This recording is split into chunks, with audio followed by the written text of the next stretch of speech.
Good afternoon, everyone. Please remain standing whilst the Mayor's chaplain offer prayers. Thank you. In the name of Allah, the most merciful, the most kind, we, the members of this chamber, have been honored with custody over the earth, its oceans, green spaces, and its built-up areas. And in our hands, our Lord has placed sacred power and accountable authority. There have been many from the sons and daughters of Adam and Eve who have become drunk with power and turned their merciful hand into a fist of tyranny.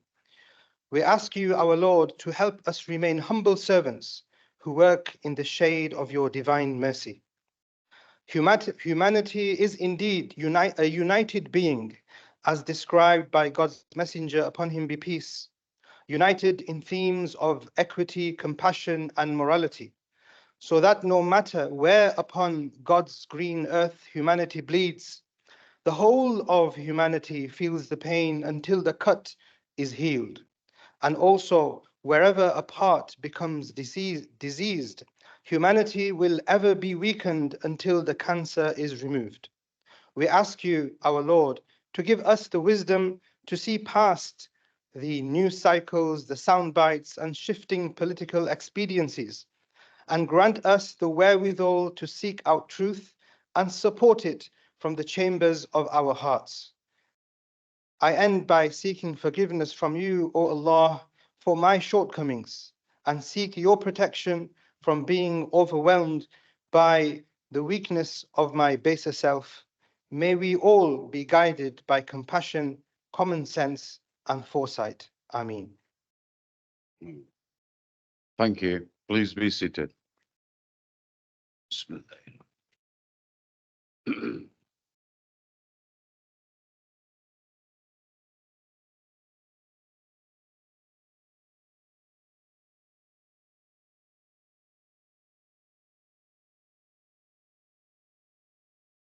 Now, item number 2, declaration of interest.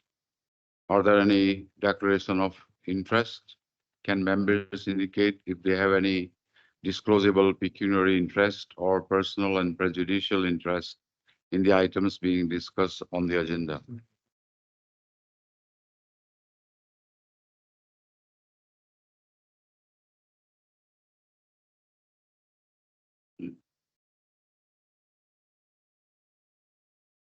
Now I need to remind you that officers are recording the public part of this meeting today, which will again be uploaded to the Council's YouTube channel after the meeting. There are no plans for a fire alarm test. If you hear the alarm, please leave the building by the nearest exit.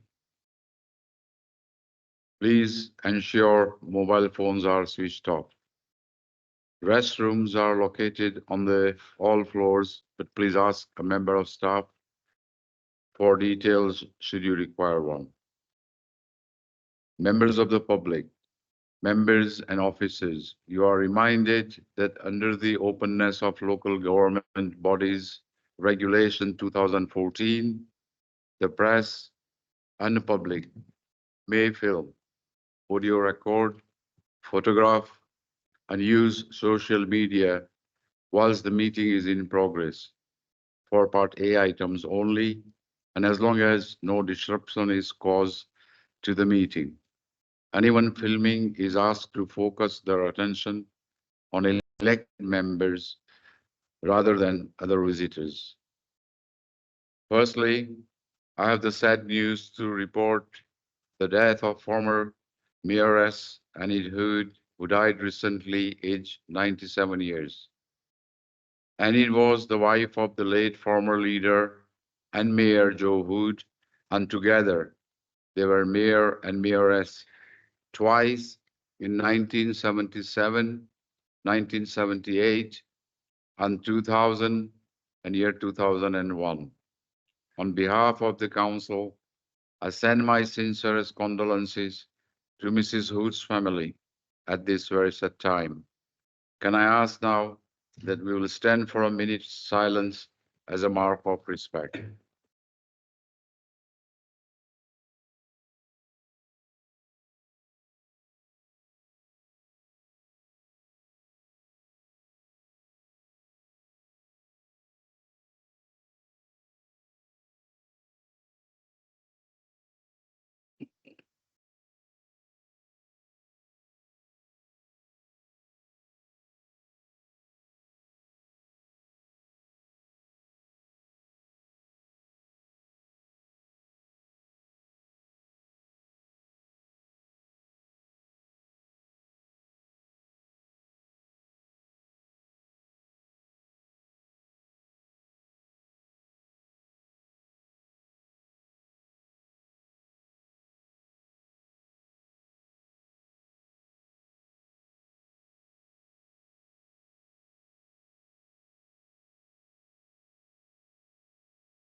Thank you.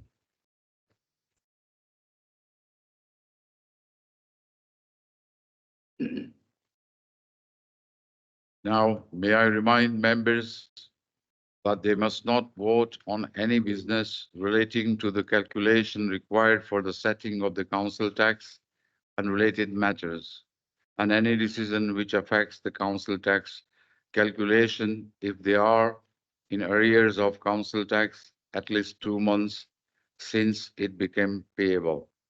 Finally, depending on how we get on with time, I may at some point adjourn the meeting for a comfort break. Thank you. Mr. Mayor, I would like to remind all members and substitutes of the Planning Committee that if the report at agenda item 11 is approved today, that in order to participate and vote on the planning application for the Ashton Park Sports Hub, members must be able to go to that meeting with an open mind and not to have predetermined the application before them. Thank you, Mr. Mayor.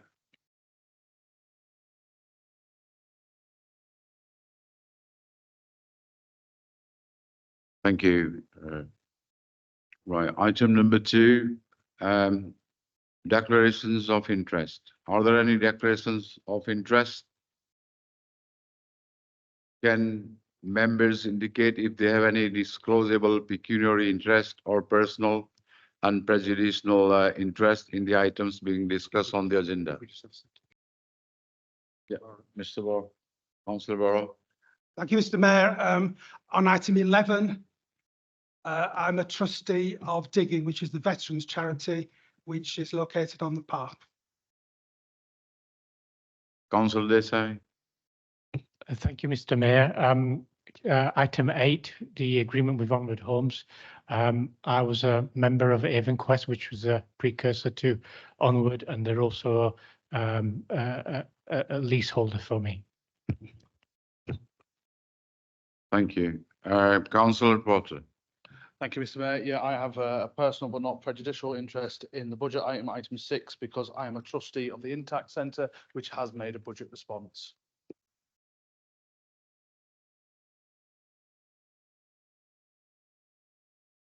Any more pecuniary interest? Thank you. As previously notified, paragraph 10, 5 and 6 of the Code of Conduct states that a member will not have a prejudicial interest if the matter relates to the setting of the council tax, as there is an exemption. Additionally, due to a dispensation granted by the Standards Committee in June 2022 in relation to members' disclosable pecuniary interest due to their interest in land, members will be permitted to debate and vote on the business to be transacted. Additionally, I'm advised that Councillor Mrs. Whittam has the benefit of a dispensation granted by the Standards Committee on the 20th of March 2023 due to her employment as a parish clerk, and she is permitted to debate and vote on the business to be transacted. Thank you.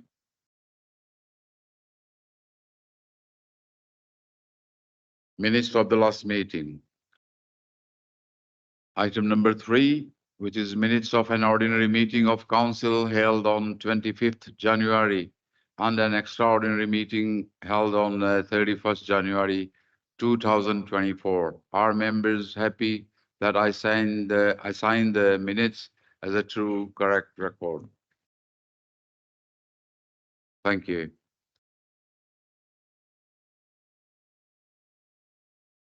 Item number 4 is questions from members of the Point public. of order, Mr. Mayor. Sorry. Can I raise a point of order, Mr. Mayor? Could I thank the Chief Executive for clarifying the position of those of us who are on the Planning Committee, in the sense that on an application from the council, where all members of the council, including members of the Planning Committee, can vote on the principle of an application, and are then able, when it comes to the Planning Committee, to look at it in purely planning terms. I raise this now because the next item on the agenda is a question from the member of the public, the Reverend Bill Rains, who I can see across the chamber from me, who has posted on social media criticism of yourself, Deputy Mayor, Councillor Meehan and myself, questioning whether or not we should serve on the planning committee on this application. So I'm grateful to the Chief Executive for clarifying that position. Thank you, Mr. Mayor. Mr. Mayor, I believe the item has been questioned and answered by the advice I passed on to council, clarity around members on planning committee, and it's the same advice for any decision that comes before planning committee. Members must be able to have an open mind in making that decision, not to have predetermined it in order to be able to transact the business on that agenda. Hopefully that answers the question from Councillor Borrow, Mr. Mayor. Thank you, Mr. Phillips. Thank you, Councillor Borrow. Do you want to come in, Councillor Hull?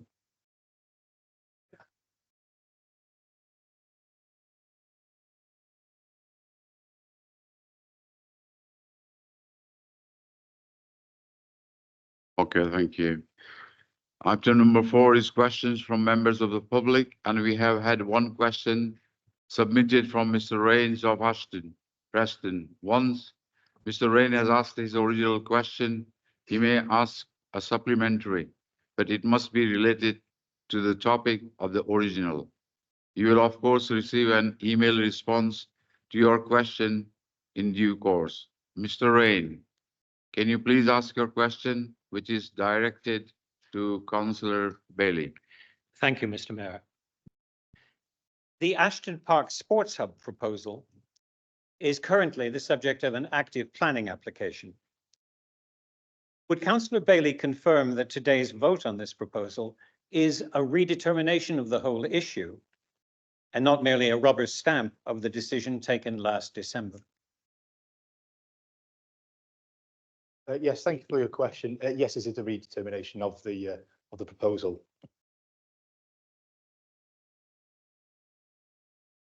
My supplementary is most concisely put in the form of a thought experiment. Imagine last year, the council had held a consultation before they submitted their bid to the Levelling Up Fund, which is the natural and recommended thing. And then they went to the Levelling Up Fund and said, here's our plan to put a 3G pitch in Ashton Park. Yes, we've consulted park users. Lots of interest. Excuse me, Mr. Rain, can you ask him a supplementary question, please? Certainly. Thank you. Under those circumstances, would the Levelling Up Fund have approved the money? Would the Football Foundation have wanted to become involved in a project which is manifestly unpopular? And if you can't answer yes to those questions, why do you want to vote yes today? We are just redetermining this decision. Thank you.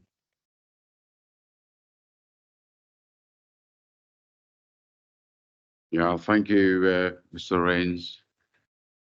That now concludes question from members of the public today. Mr. Rains, can I thank you for coming to the town hall today to utilize this facility? An officer will now escort you out of the building or to the public gallery, should you wish. And of course, if there is a space. Thank you.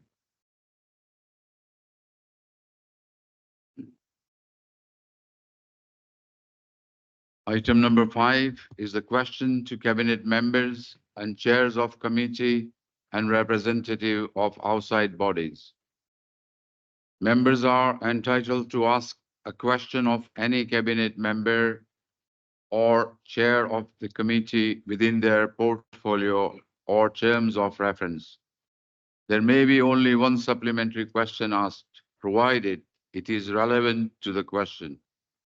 We haven't received any written notification for questions for members appointed to serve on outside bodies. If anyone has any question to ask on any for information only items, they should do so at this point, as another opportunity will not be given when we reach the item. Members should also note that more than one question may be asked on a different topics. but if that is the case, your second question may be placed at the end of the hour.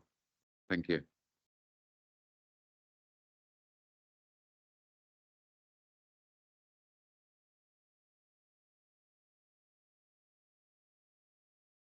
Councillor Barrow, please. A question to the Deputy Leader. I'm sure Deputy Leader has seen a lot of the coverage that I've seen this last week from the Local Government Information Unit and from the LGA about the projections for bankruptcy of local authorities across the country going ahead. Obviously, we are in a much stronger position than the vast majority of local authorities. But if you combine that with looking at the Treasury projections beyond 24-25, which shows that the budget headings such as defence and NHS spending will be protected in real terms, but other budget headings will be subject to considerable reductions, including local government. Does he share my concern in terms of future local government support unless something major is done to put this right going forward? The government in its projections hasn't made any decision in terms of the projections for local government spending. They've left that till after the election. Presumably, they're expecting somebody else to pick up the mess. Thank you. It's difficult to really comprehend how any chancellor or any government could consider cutting local government any further, especially given the figures that David's referring to, when half of councils suspect that they could be in trouble over the life of the forecast. Local government has been cut to the bone. I was going to save these figures for the budget speech, but our budget in 2010, when the coalition came to power, was 30 million a year. If you look at average inflation over the 14 years since the Conservatives and Liberal Democrats came to power in 2010, it's just under 4% on average over that period. Obviously fluctuates wildly year to year. If you compound that year on year on 30 million, our budget should now be 48 million pounds a year, and it's 24. It's exactly half of what it should be according to inflation. There's other factors involved in that, of course, but it just shows you how much money has been taken out of councils, and that's just this council, which is a relatively small council compared to others around the country. We're a big district, but we're still a relatively small council in real terms. And if you add up each year how much we've lost, it's over 100 million pounds over that period that we haven't been able to spend on the people of Preston. Now, what the Conservatives have done instead is they created competitions that we've had to join in with if we want to get some money back. The Towns Fund, the Levelling Up Fund. We didn't have to join in with them. We shouldn't have to compete with other towns. Every town needs stuff. Every city needs facilities and regeneration desperately now with the underinvestment. But we chose to join in and we put quality bids in and we got some money back. And we got 20 million Towns Fund, 20 million levelling up. But as you can see from the figures I've just given you, it's a fraction. It's nowhere near what we've lost. So I just find it hard to comprehend that any chancellor could say that they're going to cut local government funding when so many are considering putting a form into government saying we can't make ends meet. Thank you. Do you have any supplementary, Mr. Councillor Barrow? Councillor Dwyer, please.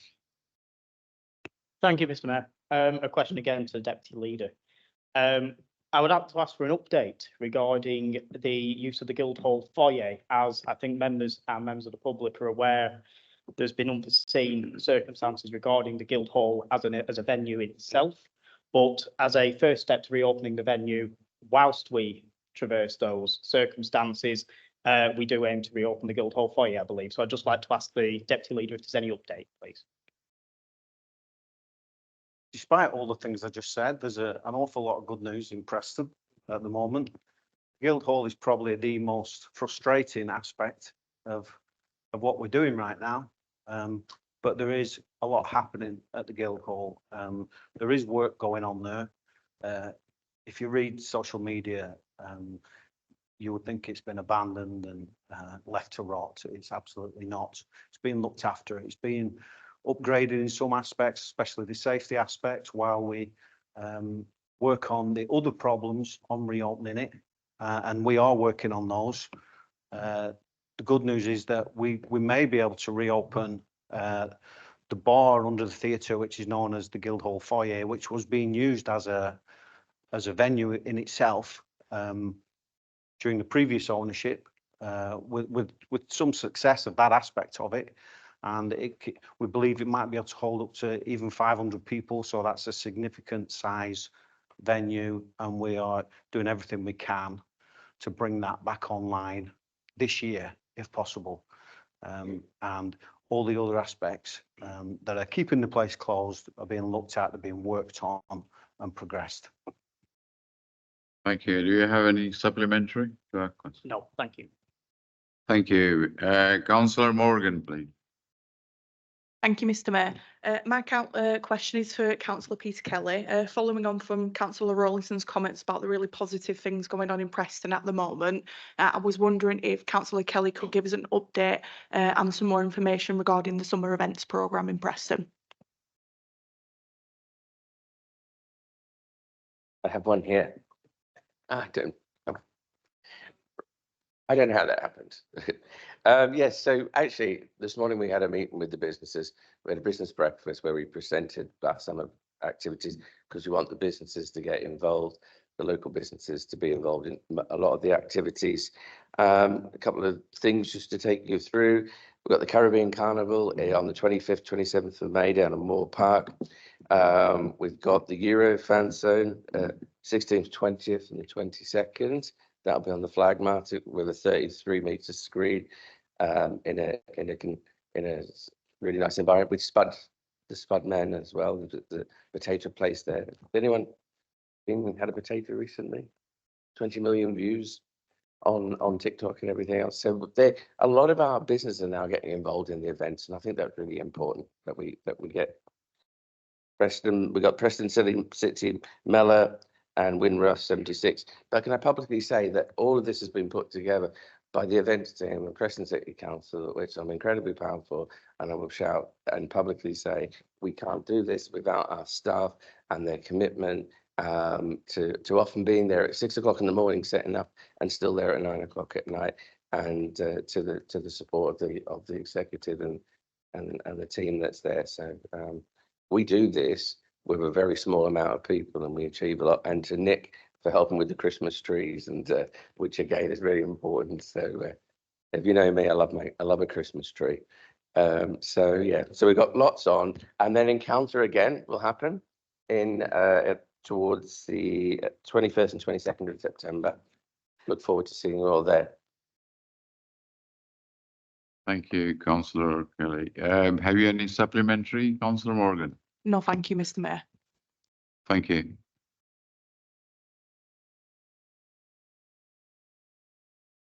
Moving on to item number 6, achieving Preston's priorities, budget and policy proposals 2024-25. In order for us to set a legal budget today, we have to understand the fact and propose amendments may have on the budget. On your seats, you should have a cabinet resolution on white paper, a conservative resolution, an amendment on blue paper, and a liberal democrat resolution and amendment on yellow paper. You will also find on your seats details of a response to the budget consultation exercise for information. If any further amendments are moved during debate on the budget item, the Section 151 officer will have to do the necessary calculation. Please be patient and bear with the officer officers if this is the case.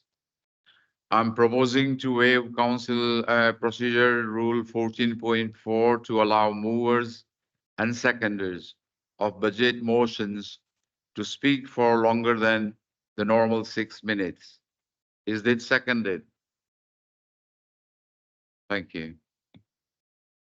Please note that when we come to vote on the substantive motion, when all amendments have been voted on, a recorded vote is required under the local authorities standing orders, regulations 2001, as this is a budget meeting.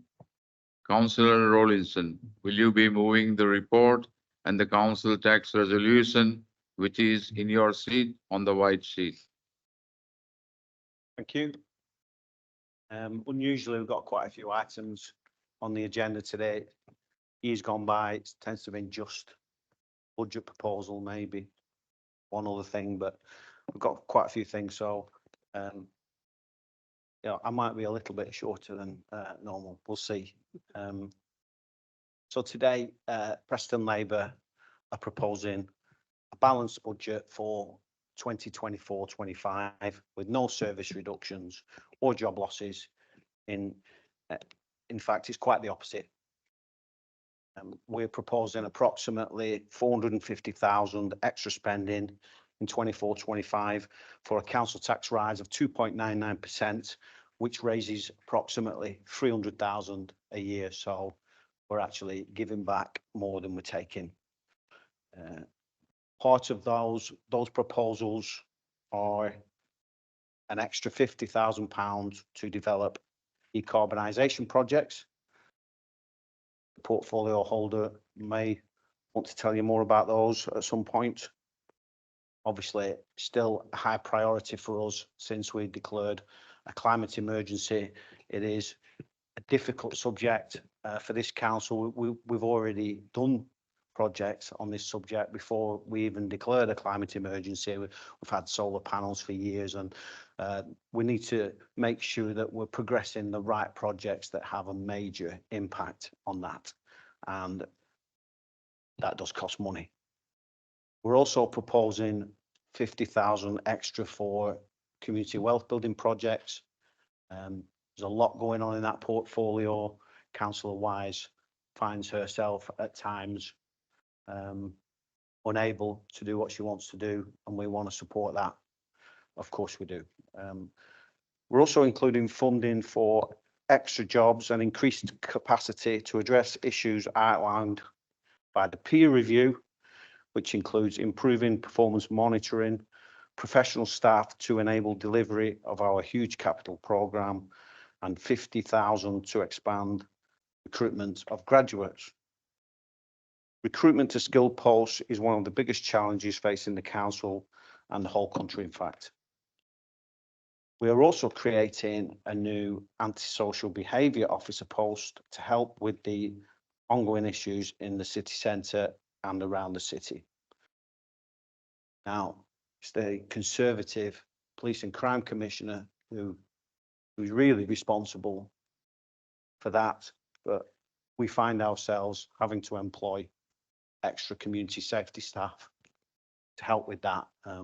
He's supposed to be having a crackdown, but issues are ongoing, and until the youth zone opens, we feel that's much needed.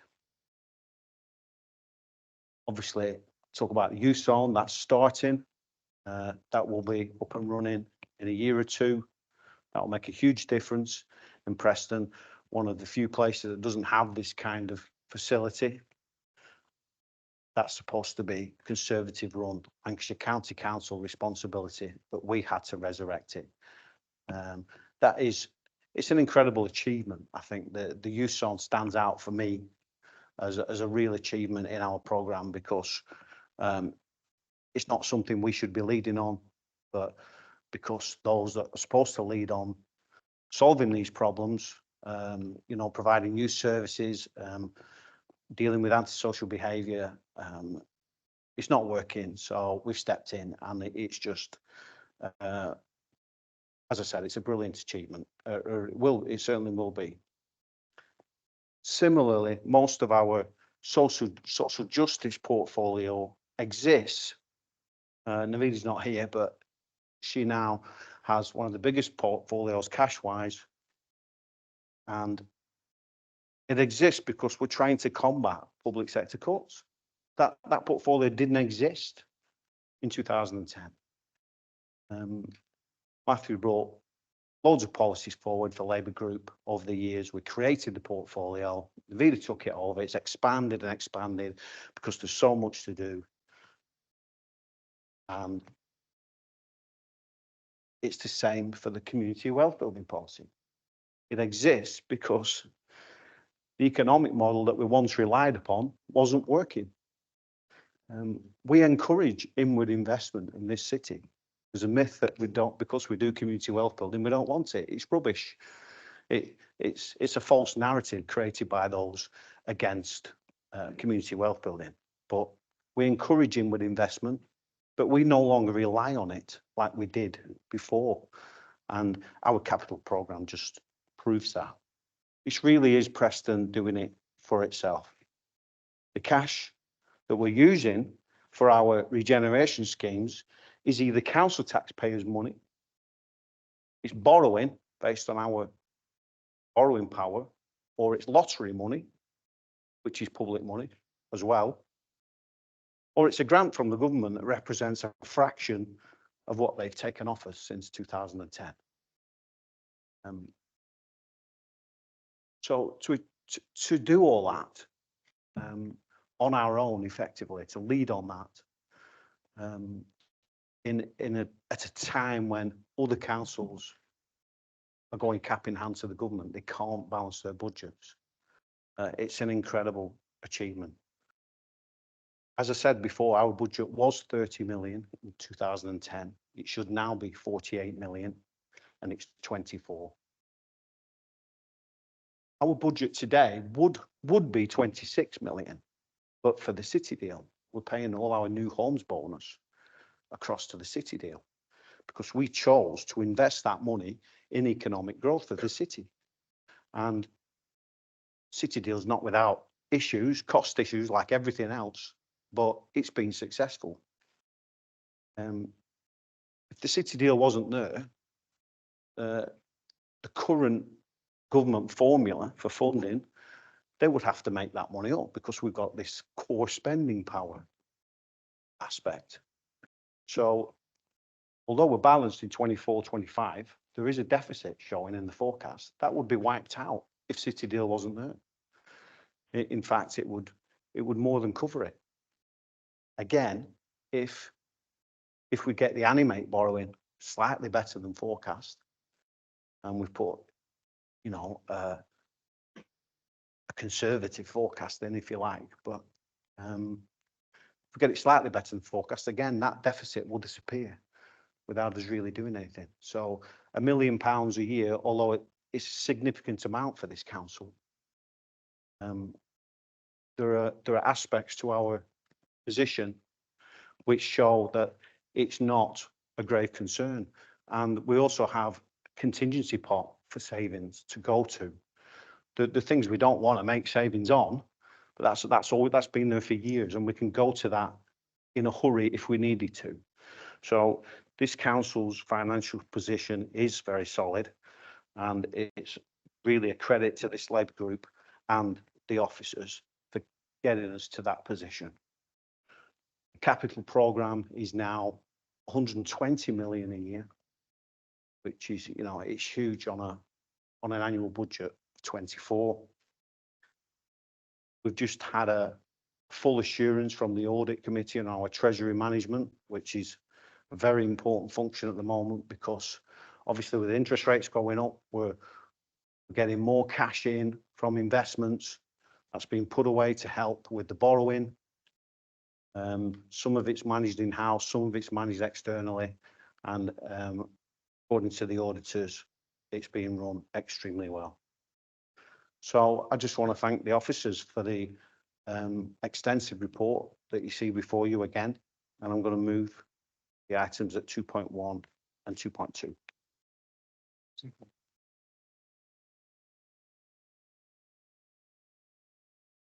Thank you. Is that seconded?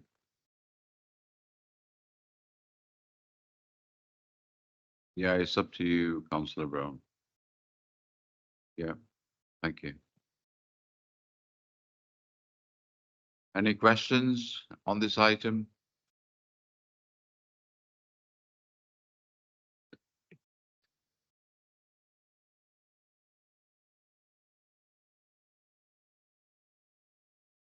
So is anybody wants to have a debate on this item? Yeah, you can come back, Mr. Brown. Thank you, Mr. Mayor. I just want to formally second this as leader. Delighted again with the work Martin's done, and I want to thank also the rest of the cabinet, our officers, all our Labour members as well. It's pretty amazing. Martin's been at this for about 13, 14 years, I think, as cabinet member for resources. And again, we're going into a budget where we're not making a single cut. We're actually spending in parts of the council we want to spend on. No job losses, and contrast that with some authorities that have Section 114 notices and are basically on the verge of going bankrupt. We're doing very well indeed. But we've got to remember, we've had it tough as a Labour authority, and this city has had it tough. We've had austerity imposed on us, which was a political choice since 2010 by Conservative-led governments on working class communities like these, and the diverse working class communities where we've got a very mixed population and diverse communities which we all need to represent and treat everyone equally. And that was a political choice. It didn't have to happen. Only the financial crash, it was imposed on councils like us. We had much bigger cuts than the more wealthy councils in the southwest of England. And the fact we've actually managed to do what we do is pretty amazing in those circumstances. And I say every year, read the Achieving Preston's Priorities document, because that said everything that we're doing. And for a council our size, as Martin says, a district authority, what we are achieving is pretty amazing. So the things we're doing are based around core principles. Firstly, how we regenerate our city centre. We don't sing to the tune of corporate developers. We actually create our own destiny. And you're seeing £120 million worth of city regeneration, cinemas, museums being done up, youth zones, business spaces for local businesses. But crucially, the vast majority of it's going to be owned for the city, by the city. So it's going to be an investment by this council and for its people going forward. Trying to make the city more equal. So we have a cost of living crisis. These are political choices with food hubs, paying and promoting the real living wage, making more homes more energy efficient and delivering record levels of new affordable homes. A community wealth building agenda that's definitely taking back control, whether it's worker ownership, the new digital cooperative we're looking at, community land trusts, cooperative energy, insourcing services or community ownership of music venues. And yes, we will continue and are continuing to establish the Northwest Mutual. Whether it's a cultural renaissance through reimagining the Harris, or new events for people to enjoy, or bringing the Guildhall foyer back into use as a first step of reopening the Guildhall, or delivering for all our communities, whether that's 1 million in employment and skills support, a new volunteering centre, tackling obesity, investing in leisure and sporting facilities, and more community events forever. So we're supporting our diverse communities within Preston. And then obviously, as Martin said, tackling the climate crisis is something we are doing. Multi-million-pound investment, record investment in our parks, including replacing the old tram bridge, planting thousands of trees, new cycle and walkways, cycle hire scheme, that was in our manifesto. I'm quite looking forward to that. I've not been on a bike for some time. That gives me the opportunity to do so. Electric vehicle charging and helping businesses to move towards net zero on their estate and what they produce. Now, obviously, ideas are brilliant and our policies are good as well, but what is it actually delivering on the ground? So the latest figures for new affordable homes were published, which I just got hold of yesterday, Mr. Mayor. 2022-23, 519 affordable homes, the majority affordable, social, intermediate rented within Preston. That was the highest number in Lancashire, the second highest in the Northwest out of dozens of councils, even surpassing Manchester and Liverpool, much bigger regions with the amount of affordable homes we've been delivering, and that's down to our agenda. But we want to go further, including, because we'll hear from Valerie later today, how we can actually deliver council housing in addition to what we're doing already with that. We've had 4,100 Preston workers uplifted to the real living wage. We want to make Preston a living wage city. We want to double that figure to 8,200 and not more. We've got an employment rate which is above the North Western GB average, and we want more people in decent, well-paid jobs. And crucially, having a live and let live feel in Preston. I remember in 2011, just before we took control, we had a Tory Lib Dem coalition that refused to raise the rainbow flag above the town hall. We now celebrate our diversity. We support pride. We support anti-racism initiatives, and we support many things. That actually means that everyone is equal as each other in this city and is equally valued. And we have strong interfaith engagement, which we promote as well. And we want to go further, tackling the climate crisis, and we want to go further in terms of our cultural renaissance. So obviously, this is what keeps me going. It's what keeps all our members going. What I say matters. The people who get better jobs, who get a job, who live in an affordable home, who can experience an event, who may suffer less discrimination and hate crime. These are people in our community we are privileged to represent, and everything we do in this Labour budget and have done is there to look after them. And we're prepared to do things very differently, because obviously we've had situations before where this council did basically, it was too close to big developers and big business who were singing the tune about how we should regenerate ourselves. We're now taking that mindset on and doing things very differently. But as I said last year, if everyone remembers, they probably will not, I think the big story in this is how a progressive Labour council is actually working with communities. We have our churches, members of the traveller community and our forces community establishing housing co-op projects and community land trusts.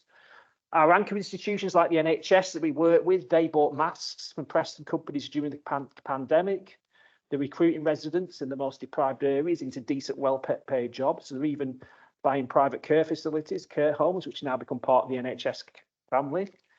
We've got women graduates, former prisoners and members of our minority community and community organisation members who are forming businesses beyond themselves to actually take control of their own destiny that way.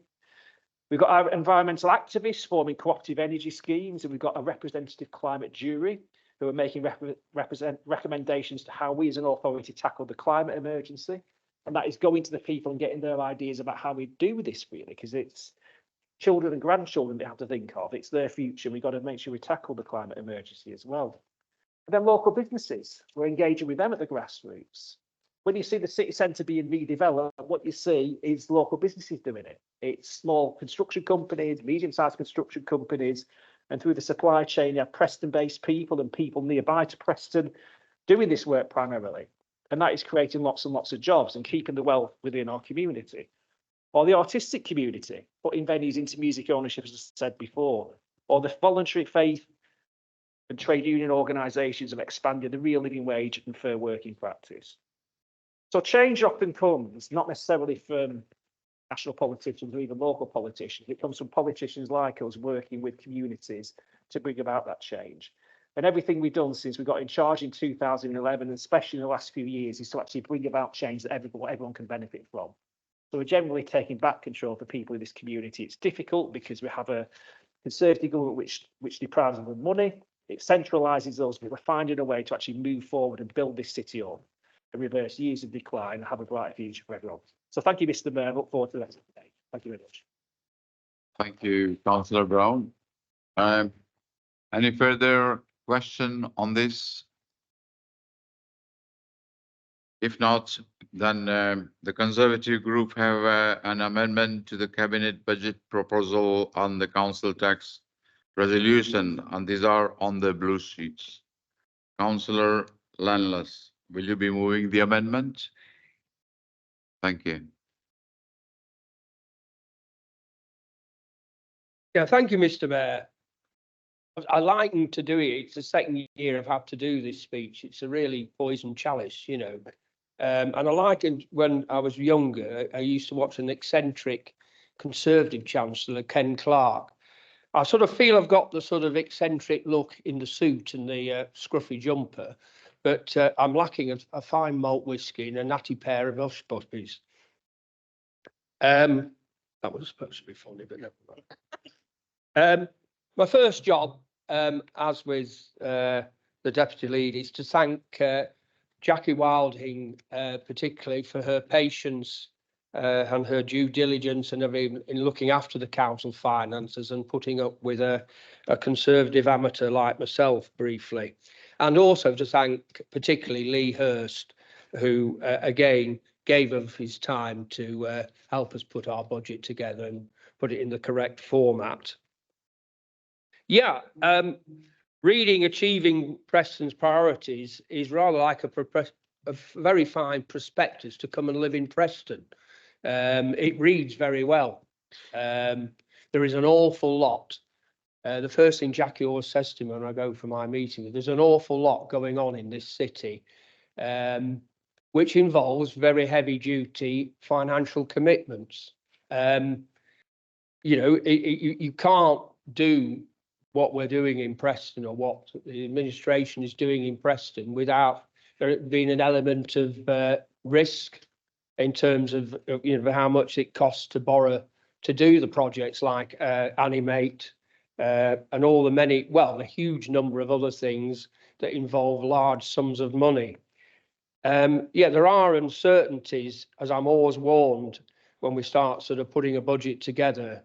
There's still uncertainties in the calculations of the new homes bonus and the city deal and how much money is still going to come in the future. And it does make doing a budget, especially over the forecast period, quite difficult and quite precarious. A lot of this, with this in mind, you know, when we decided to propose our budget, it has to be done with you know, it has to present some sort of prudent budget and a budget that strives to get the maximum out of council resources and over the forecast period and look to make long-term savings. It doesn't sort of leave for any money being available to do a great deal of extra growth items, which one always wants to do.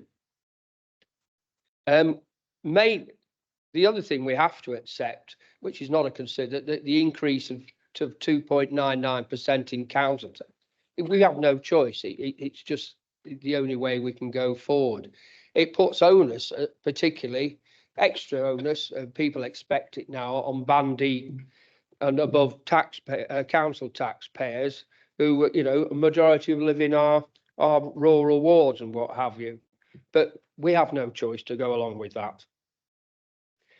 Down to the, to be brief and concise, down to the nitty gritty of our amendment. In principle, there's a lot of growth items within the Labour group budget that we wholeheartedly go along with.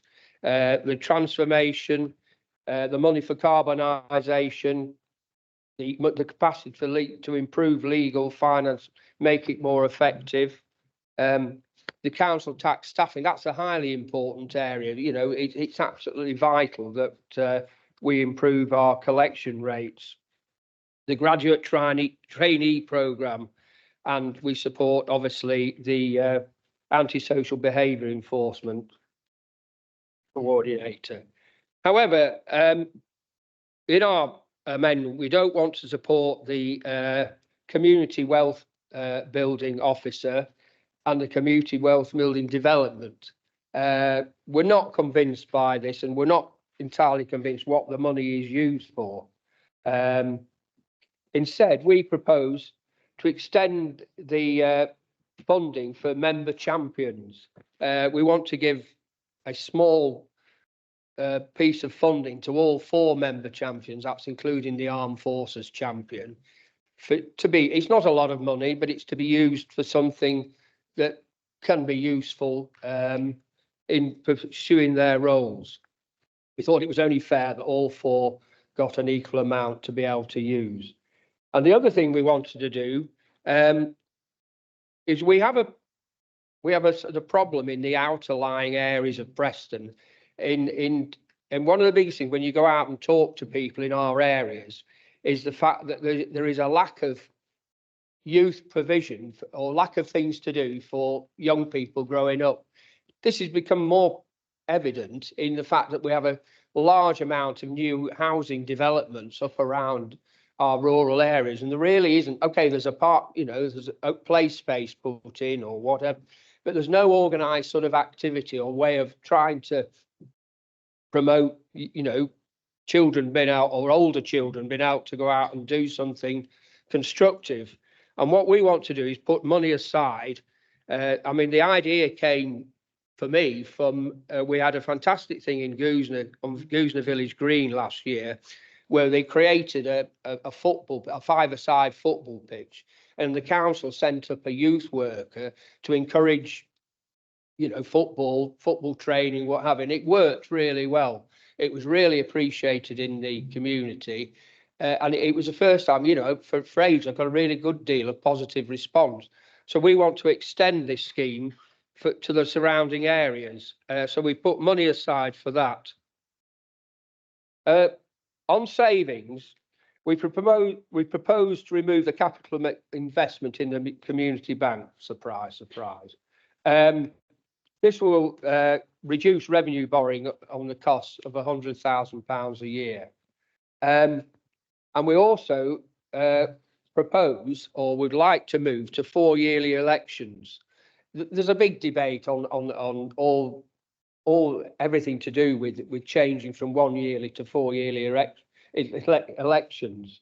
But what it produces is a saving, or a substantial saving at the end of the forecast period, which goes to help, you know, in long-term production of savings.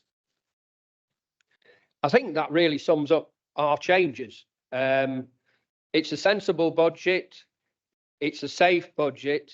And all I can say is thank you very much for listening. Thank you. Is that seconded? I'll second that, Mr. Mayor, and I reserve the right to speak. Thank you. Thank you. Any questions? Any further questions on this amendment? Councillor Akhtar. Thank you, Mr. Mayor, and thank you, Mr. Councillor Landers. I just have a question for you, and I'm fascinated about the youth services piece that you're proposing. I wonder if you have the figures, because I don't, on how much Lancashire County Council has cut youth services across the county and the city and the northern parts of the city. Sorry, Councillor Akhtar, you're supposed to stand up when you Oh, I speak. beg your pardon. Forgive me. Excuse me.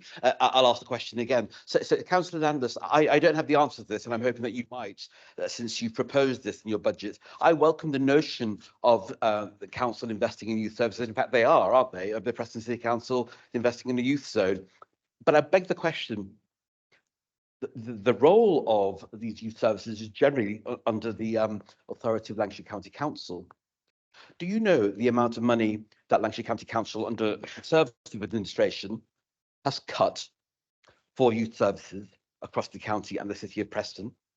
Do we have an idea of how much it cost? You know, you talked about organising activities for young people, and particularly older young people. I agree with you. I think those are really great ideas. Do you know how much, or how many staff, youth workers and play workers Lancashire County Council cut over recent years, and the cost of that? I think those are very legitimate questions to pose to you, because it's all very well and good inflicting, you know, proposing these things, but the council, the Lancashire County Council, which has responsibility for this area of work, has been slashing, and Preston Council is having to pick up with the very little money that it's got available to it to make up those mins. Thank you.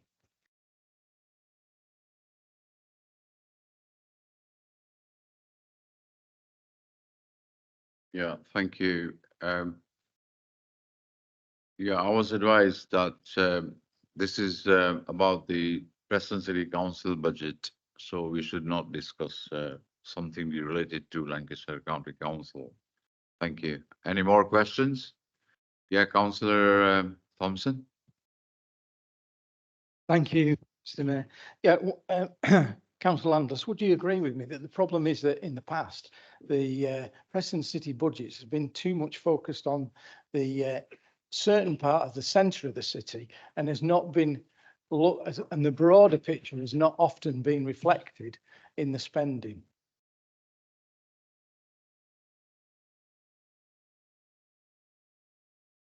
Yeah, thank you. Councillor Potter, please. Thank you, Mr. Mayor. Thank you, Harry, for moving this amendment. there's not much in here that the Liberal Democrats can disagree with, because a lot of it is in our amendment as well, and some of it has been in previous budgets over the years.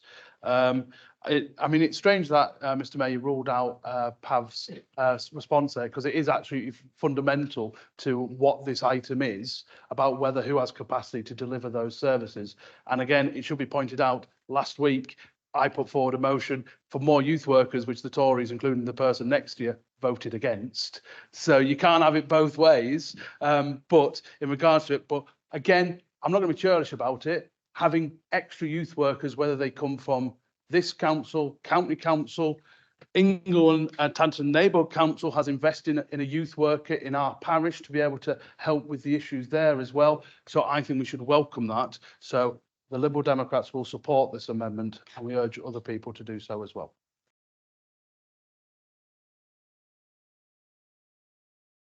Yeah, Councillor Wise, please. Mr. Mayor, mine wasn't a question. I want to actually oppose the amendment. Can I do that?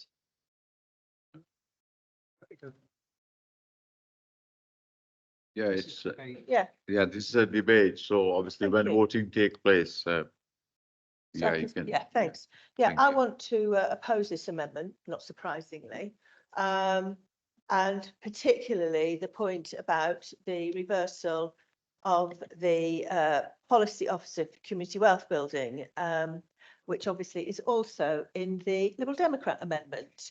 It was interesting, wasn't it, at the Overview and Scrutiny Committee when Professor Ben Barr came to speak, actually showing the impact of community wealth building in Preston, that the only opposition member there was actually Councillor Sue Whittam. Councillor Potter, who keeps going on about community wealth building, wasn't there to be asking questions, and nor was Councillor Andless there to actually hear that presentation, because it was a really interesting presentation that actually showed how community wealth building is making a real difference to the people of Preston, particularly the people of Preston represented by this side, people who haven't got a huge amount of money, who have been suffering from ill health, who have had poor mental health. Because what that presentation showed was, because of community wealth building, mental health has improved, medication for mental health has gone down. And so, and we've done loads in terms of community wealth building, and I can assure you there's lots that I want to continue to do whilst I have this portfolio. So I just think it's really short-sighted, and perhaps what you're doing is looking after your people, whereas we're looking after our people, who are the people that are benefiting from community wealth building. So the fact is, what will the officer be doing? Well, one thing is about our social value procurement policy. It's no point just having a social value procurement policy if you're not actually monitoring it to see it's effective. And that's one of the jobs of this person. Also, we want to very much become a living wage city. I have to say the person that's been holding this post has made a huge difference in terms of the progress that we are making on this, and that we very much expect in the summer to become a real living wage city, and advocating that more and more employers actually start paying the real living wage in Preston, because it makes a difference to the people that we represent on this side. So the fact that I just feel the fact that we need community wealth building precisely because both the Conservatives and, of course, let's not forget when the Liberal Democrats were in power with the Conservative government, having austerity, we're actually having to show in Preston there's an alternative to the economics that are being pursued by this government, and no doubt would be pursued if the Liberal Democrats were also in power. So I'm totally opposed to what's being suggested, and fully hope that at this side we'll reject those amendments so that we can continue our good work on community wealth building. Thank you, Mr. Mayor. Thank you. Councillor Stephen Whittam, please. Thank you, Mr. Mayor.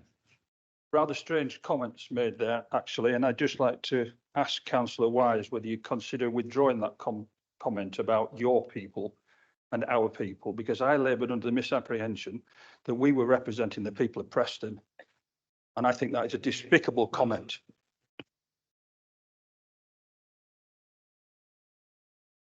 Any further question on this item, amendments?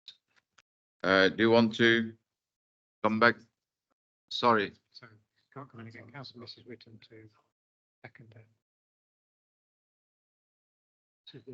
Mrs. Whittam, are you seconded this item? Yeah. Or are you come back? Yes, thank you, Mr. Mayor. Yes, I was at the community wealth building event, and I think we're all aware that some work has been done by the professor, which we heard the work that was being done on the mental health, but equally there was a lot of information regarding the lack of knowledge that people had about community wealth building and the secrecy a lot of times surrounding what exactly you're going to do with the money. And I think, Valerie, I know you've come out and said, I want to do this and I want to look at this. I think it would be good to share that at times. And also, we don't agree with the bank, so that was the reason we've taken that out. The youth project isn't for youth workers. And I saw it says project, it does not say youth workers. So please understand, it was not about that. It was about having taster sessions in mainly the rural areas. We've already got buildings, community centres, village halls that we can get young people either doing overnight camping, foraging, getting them into doing something over the summer period. So it wasn't going to do funding youth workers. And there are a lot of outside organisations and experts in this who can do that for the amount of money we have put forward in our budget. I think it's important. You know, we've always supported the youth zone on this side of the chamber. So, and we still do. But we said before, youth isn't just confined to the city centre and the surrounding wards, it's right across. And Councillor Landless has explained the amount of new homes we've got and the amount of younger families, which is great for rural areas, you moving into the area, and that's what we need to provide something for them. So it's a project, not actually funding youth workers. Councillor Natha, I don't know your answer to your question because that's not in my budget. It was about us doing a project. So I'm sorry, you'll have to ask that question to Lancashire County Council. So basically, we try to be sensible here. We recognise money is tight, and it is tight for a lot of people. We've put forward something that doesn't have any vanity projects, it's just basic, and we just commend this budget to you. So thank you, Mr. Mayor. Yeah, thank you. Is there any further question on this? If not, before we move to vote, Councillor Rawlinson, do you wish to reply on the amendment? Both these amendments that are coming, we've had one, there'll be another, have come way too late for us to consider them properly, to take them seriously, and that's without even looking at the content. I understand what Councillor Wise was saying. We do want the whole of Preston to thrive, without a doubt. But just like this country, there are wealth divisions in Preston, just like there is everywhere else. You know, this council over the years has done loads of improvement schemes to green spaces in the suburbs and in the rural areas, and we've got play areas in the inner urban areas that are awful. Look at, obviously we've got the money now for Waverley Park, but it's been dreadful for years, and there's been schemes come forward in our green spaces and for play areas in the suburbs and in the rural areas because they've got groups with more capacity to pursue them. And so there is a wealth gap in Preston, just like there is in the country and in the world. And it's a fact. So we have to live with that and we have to recognise it. But obviously we do want the whole of Preston to thrive, and there are ways and means of getting more facilities and more activities in all areas, and I hope we can find those ways for because every area needs those. You know, there's a very big report on this agenda today about providing more facilities that people desperately need, and I hope we can do that for everyone and move forward together. Right, now if there's no more question, we can move to vote on the Conservative amendment. All those in favor, please show.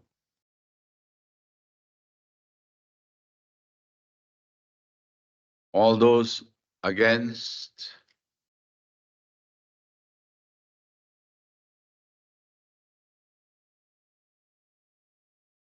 Any abstention?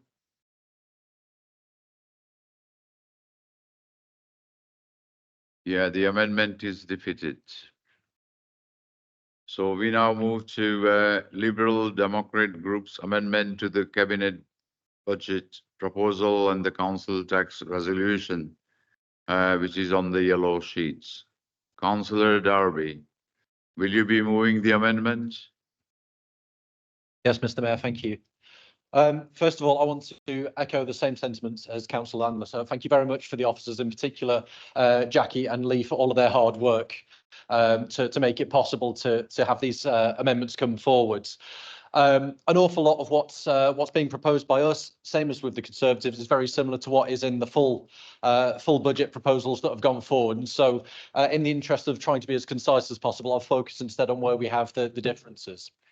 So what we've had since 2011, since Labour took control of this council, the biggest production that we've had has been for excuses and delays overall. Excuses of public services are being chipped away, and delays to making difficult decisions, backing themselves into corners as their indecision costs grow and they prevent more meaningful intervention across Preston. All the while blaming someone else, as we've heard so often already today. But very soon, you're going to have no one else left to blame but yourselves and the Labour Party. For all that we hope that there is a change of government this year, if it's an incoming Labour government, there's been nothing but a deafening silence from Keir Starmer and Rachel Reeves on local government funding. When it boils down to it, the cavalry are not coming. And yet, as you salami slice the frontline services and delay difficult decisions, you continue to commit precious funds to pet projects and vanity schemes, such as Bailey's Bank, for example. Over recent years, we've seen increasing number of councils across the country going bankrupt, not just from starvation from funding from the Conservative central government, but from overreaching and investing in areas where they have little or no expertise. Energy companies, for example, property portfolios, or in the case of Preston, we've got the bank. It's hardly going well. There have been questions over its operations, and by far the largest partner, Liverpool City Council, are under investigation. Since the banking crisis, we've become accustomed to banks becoming in trouble, being investigated, but it does have to be a record for a bank to be subject to both, even before it's launched. We're calling for Preston to get out now, which will save £1.3 million over the life of this budget. Similarly, insisting on running the Avon Park Cafe, for example, is a choice that we can't afford, of almost £100,000 per year. I've had the chance to eat there many times over the last few years. I have to say, I can't overstate the excellence of the staff there. It has been brilliant. However, we can't continue to justify paying taxpayers' money to running it. The staff can be looked after and tupied over as we transfer it to a company or a charity with experience in the field of running cafes at a profit. I know that Councillor Rawlinson sometimes would like to paint out the cafe as a failure of the market, which is why it's come back into Preston City Council. Of course, that is not entirely true. It was one of the previous owners of the cafe, unfortunately, had fallen ill to cancer, which is why it came back to us. Meanwhile, the cost of running the cafe nearly matches the cost of holding the price of brown bins at this year's rate. I started before about talking about Labour's delays, and it's been said in scrutiny committee recently that this budget in many ways is a holding pattern as we wait to see whether or not we will have a new government and a new funding settlement. And yet, while Labour are waiting for Godot, they're happy to put up costs for residents for 14% on the brown bins, higher even than the peak of inflation that we've had recently. And all the time, they're still leaving almost 2 million black hole in the accounts. At this point in time, 9 out of 10 of the best councils for recycling across this country are Lib Dem run. And at the moment, Labour is Preston is very sadly running behind that, despite the lip service that we pay towards the environmental crisis and recycling. We should be doing more to encourage people to recycle, not providing a disincentive. And hitting those who can least afford it the most is not the right way forward on this. The Lib Dems stand firm behind this council declaration of a climate crisis, and we demand firm action to follow through on this. So on top of holding down brown bin fees, we also want to introduce a programme of tree planting, with funds available to plant trees in every ward across Preston, from the suburbs of Fulwood and Cottam to the urban city centre and Ribbleton. Not only are trees our best engines for carbon reduction, but it's also proven that planting trees and having green streets are excellent for people's mental health. So it's a win-win for the environment and a more pleasant Preston. So it's probably no surprise that Labour supported a very similar amendment that was put forward at the County Council last week. I hope that you'll support it today. Finally, I come to the heart of Preston itself, the Guildhall. For over 800 years, Preston has had a Guildhall, a focal point for public life, the core of our cultural offering, and the historic hub of our city. The current closure, or partial closure, I should say, to be accurate, is not unprecedented, of course. We were without a Guildhall between the time of the Town Hall fire in 1947 and the building of the current Guildhall in 1973. However, we are aware that times are tighter now than ever, and we must be prepared if we don't want to be the generation who lost the Guildhall and with it almost a millennia of Preston pride. While we've got the rack issues still on that at the moment, and we hope that they will prove resolvable, we do already know that there is a ticking clock on the lifespan of the building itself due to the materials that it's built from. With this council already at a stretch with projects such as Animate and the Harris, fantastic projects, not knocking that at all, but we have to acknowledge that we're unlikely to be able to fund the future of the Guildhall ourselves, and so we do have to look further afield, again, as we have done on other projects. Large-scale funding, particularly from government, has shifted in recent years to favour plans that are already in place and just waiting for the funding. Projects such as the Cotton Rail Station and the Old Tram Bridge show the benefit of having plans prepared and ready to go. Projects such as Ashton Park show the importance of making sure that we bring along the community with us on these plans. And therefore, we propose that we start thinking about the Guildhall now with a feasibility study looking at the future for not just the building, but for the nature of the Guildhall. Do we want a conference centre, a multi-use venue? Do we want to once again be able to host music and events to a national and international calibre? Let's lay the foundations for our future success by getting plans ready, begin the conversation about what our city wants and needs for the next Guildhall. While we hope that the current building has years of life left yet, and none of this is to detract away from what we've already heard about what is going on in the Guildhall at the moment. This is talking about the future. It's important that we plan ahead for a Guildhall that will take us not only into the second half of this century, but into the next. So in conclusion, our budget proposals are for a Preston for the future, making responsible decisions, caring for our people and our environment, and building a city for tomorrow. Thank you. Thank you, Councillor Darby. Is that seconded? Yes, Mr. Mayor, I formally second it and reserve my right to speak. Thank you. Any question on this amendment? Yeah, Councillor Hull.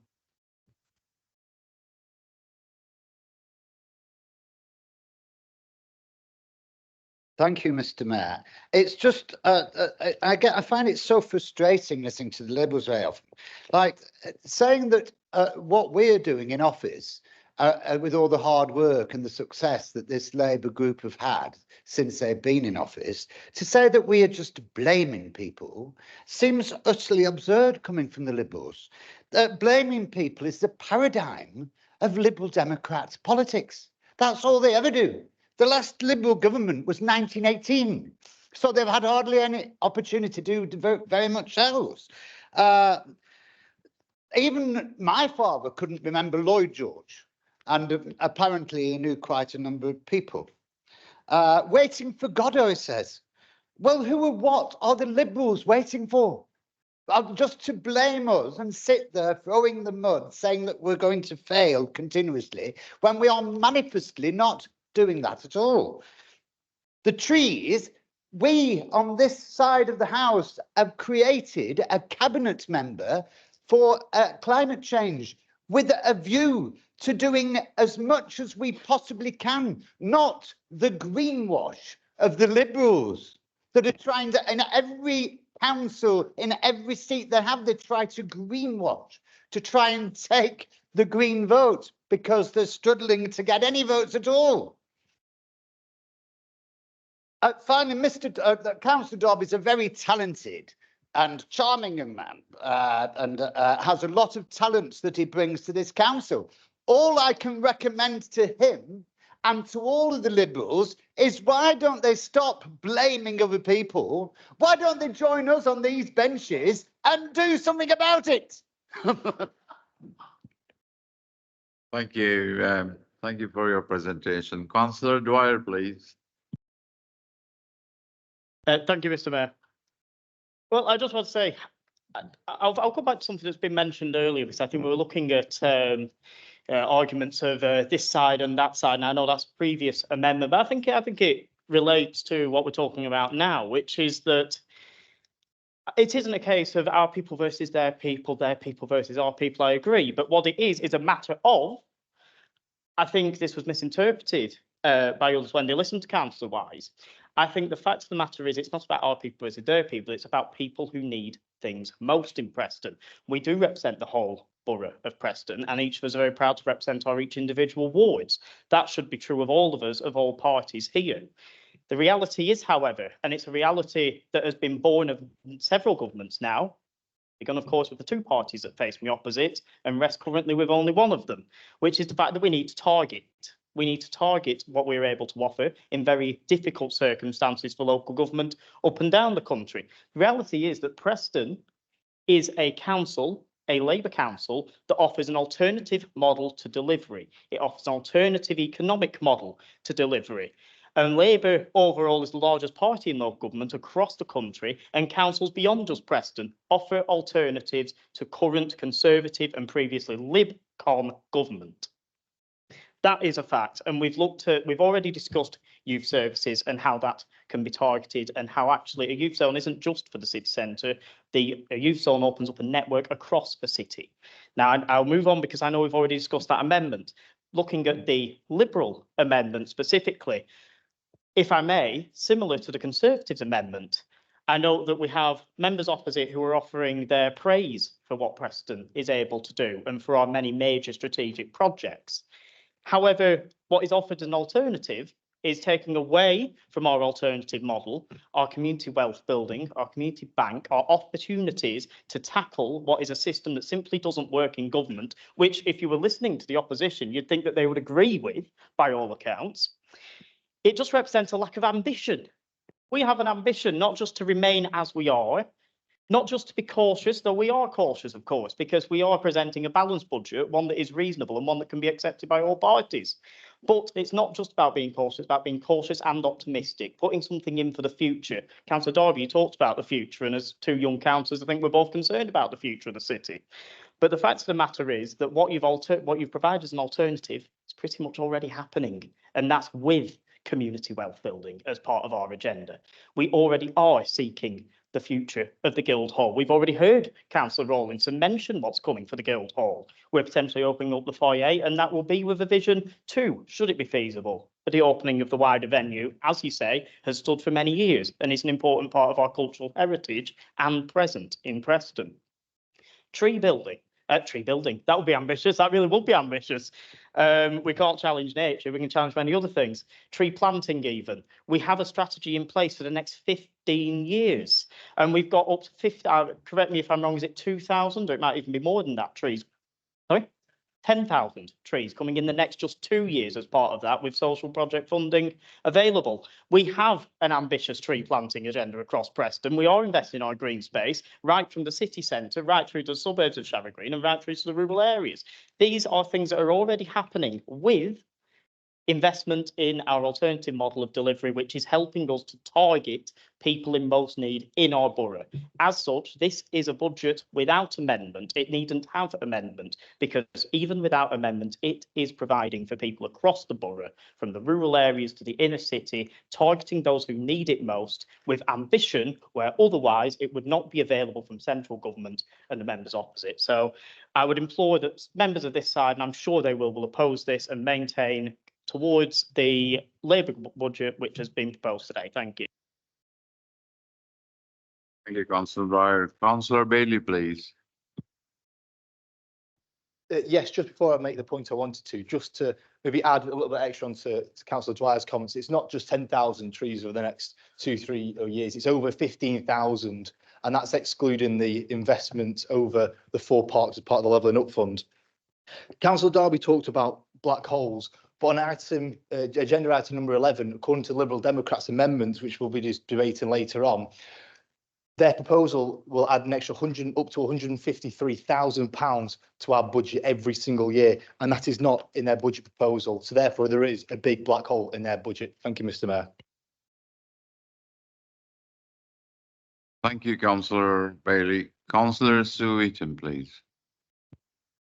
Thank you, Mr. Mayor. I think there's a few illusions of grandeur when Councillor Hull, you mentioned to this side of the House. I think we're in the council chamber, and Councillor Dwyer, we are a city, not a borough. So just on those two little points there, yours is very similar to our budget amendment. I think we can always plant more trees. There's, we're in a climate emergency, as we know. The only reservation we had was about the Guildhall, because we think it's slightly premature, because we still don't know what we're dealing with that. But on the whole, we'll support your Liberal amendment. Thank you, Mr. Mayor. Thank you. Councillor Duke, please. Thank you very much, Mr. Mayor. I just wanted to come back on Councillor Dwyer's point about tree planting. It's very commendable that there's 15,000 trees being planted, but I do just want to point out that that is not across the city. That is in Labour held wards only, and there is nothing for the other parts of Preston. And just to reiterate the point of it not being a level playing field, our parks in Greyfriars, which is my ward, can't even get a response from the Parks Department on many enforcement issues, or applications for funding from Friends of Conway Park are being ignored, and we are losing out on the funding from those very good people who are setting aside their own time and not using Preston City Council's money, can't even get the support that they need to get the funding they have asked for. And it's very modest funding of up to £5,000. Thank you.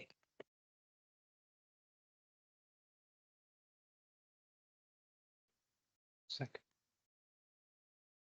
Yeah, Councillor Rawlinson, do you want to come back on?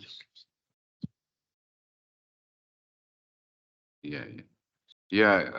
If nothing, Sorry, can I just make a point of order on something? do you want to come back, Councillor Bailey? You can't. Sorry, I was advised that you cannot come back. Councillor Potter. Yeah. Thank you, Mr. Mayor. Thank you, everyone, for contributing to this debate. Let's just get one thing right. What Councillor Wise said about your people was out of order. She shouldn't have said it. Two of our councillors here represent Ingle Ward, which has one of the highest percentiles of economic deprivation in the country. And I am a trustee of a community centre in the middle of that community. So the idea of yours and ours, like some diversionist politician, you're better than that, and you should be ashamed of that comment. And let's just go, excuse me. So, and I also want to point out, it was very interesting hearing Councillor Rawlinson saying these amendments are too late. Well, I'm sorry, you run a closed shop on your budget working group. Are you going to make that cross-party? Are you going to allow other people from the party in it? If you're not, you're laughing about it now. So either you were lying before or it was disingenuous. So don't say, oh, it's too late. Plus, most of this stuff we've been talking about for years and you've never bothered. And that goes back to Councillor Dwyer's point, was saying, we're on it. And anyone that was at county last year, and I remember me and Councillor Meehan chuckling away because every single cabinet member from the Tories at county would say, don't worry about the Labour or Lib Dem amendments at county, we're on it. And we all ended up laughing because it became a recurring joke. You're doing the same thing. You're saying, oh, don't worry about the tree strategy. We're going to get round to it at some point. When?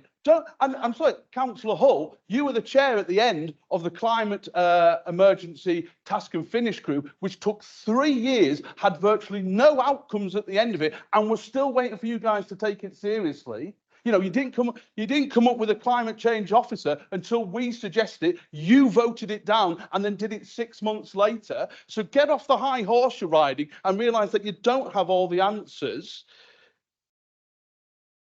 And sorry, Councillor Hull, I have to pick you up and say what you were talking about failure. You're talking about let's just not forget. And actually, to be fair to Councillor Rawlinson, he did kind of preference it a little bit. You are losing, on average, £2 million every year through the forecast of this budget.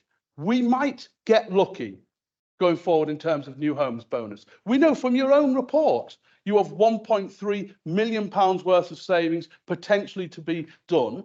And the only reason we are not making a bigger issue of that is because I trust Jackie and the team at Scrutiny, who said, look, you need to wait till December when we have a full implication of the interest rates and inflation and how that's affecting our borrowing going forward.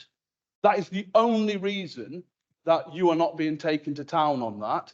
And you should absolutely be assured, and Neil raised it in his motion, that all this complaint, and I've been in this chamber for 14 years, you have moaned and nagged at the opposition time for that entire time, but that finishes when a likely Labour government comes into power at the end of this year.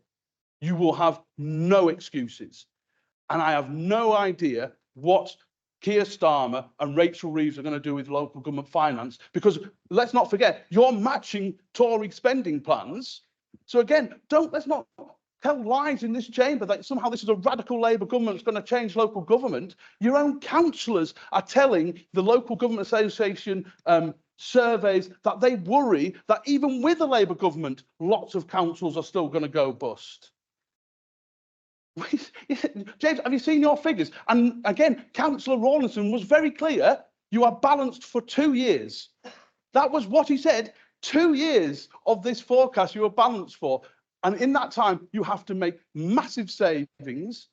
And I hope you can do it, because all of us want what's right for every part of this city.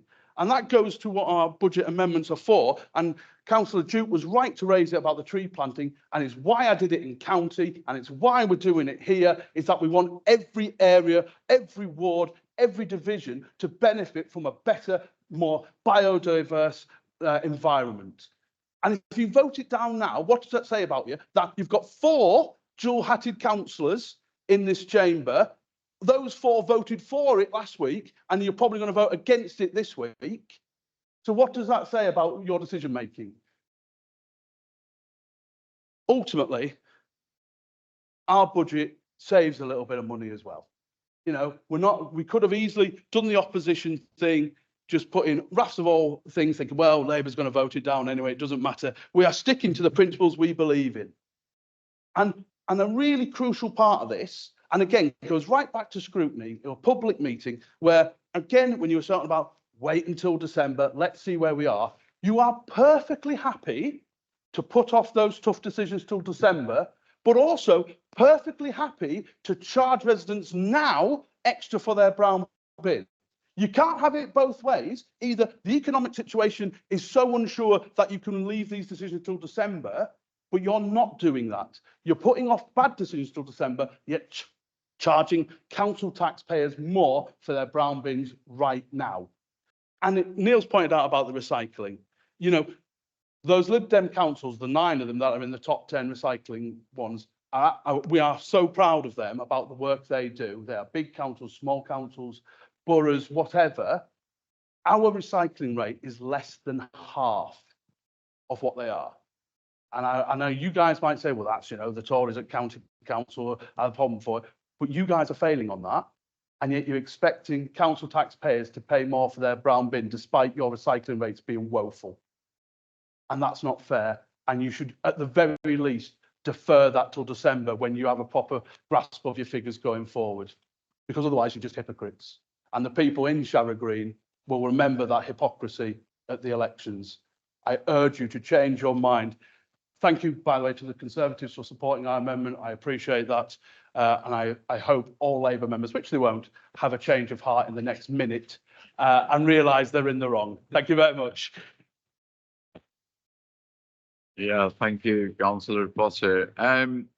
As I understand, Councillor Bailey, if you have a point of order, can you briefly outline, please? Yes, it's just very briefly from following on from Councillor Duke says how we haven't liaised at all with the Friends of Conway Park. That's actually not true. I received an update from an officer just 2 days ago and say that they are actually applying to the Lancashire Environmental Fund for funding, and we've actually designed it and also done the budget for them. So we have worked with them for that, and they've worked directly with the officers. In terms of reporting certain issues, obviously, that's something that I don't really know much about. I can chase it up with you, but in terms of point of order, we have absolutely worked with them and we've helped design their bid for Lancashire Environmental Fund. Thank you. Yeah, thank you, Councillor Bailey. Before we go to the vote, Councillor Rawlinson, do you want to come back?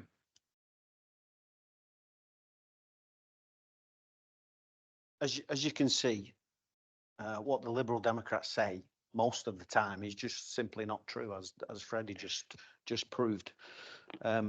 Councillor Darby, we don't make excuses. We present the facts that you want to hide from. You can try and keep hiding, but we'll just keep saying them anyway. If you ask the Lib Dems, they will tell you that they are for wealth sharing. But they want wealth shared out a bit more evenly and fairly, and yet they remove all the community wealth building stuff from the budget. Don't forget that wealth is power. So at the same time, you're blocking wealth sharing, you're blocking power sharing, you're anti-democratic, you're anti-equality. The proposal includes outsourcing, privatization. You know, that's what they stand for. They are very right wing, this Liberal Democrat group. No matter what, you see what I mean? See, they propose privatization and outsourcing and then laugh, and they think they're middle of the road. Maybe they think they may be even on the left. You know, it's just hard to figure. They're here pontificating about the Guildhall. Their next leaflet will say that they saved the Guildhall. You know, just like they caused an embarrassing U-turn on Preston Guild, even though I've been working on it for 2 years.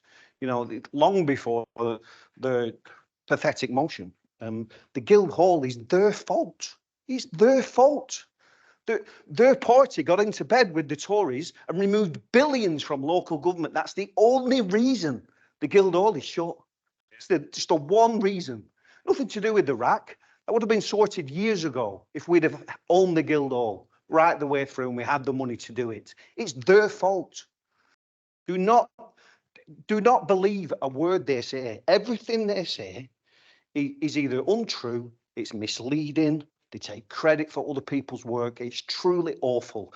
And I'm really worried about the amendment they put forward later, because it's really dangerous, and I'll say why later.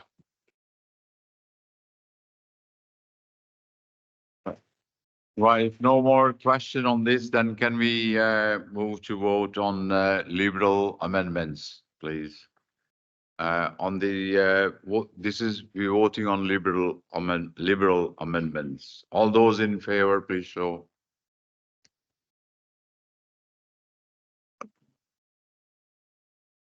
All those against?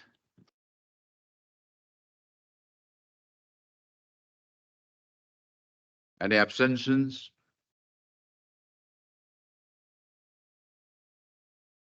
Thank you. The amendment is defeated.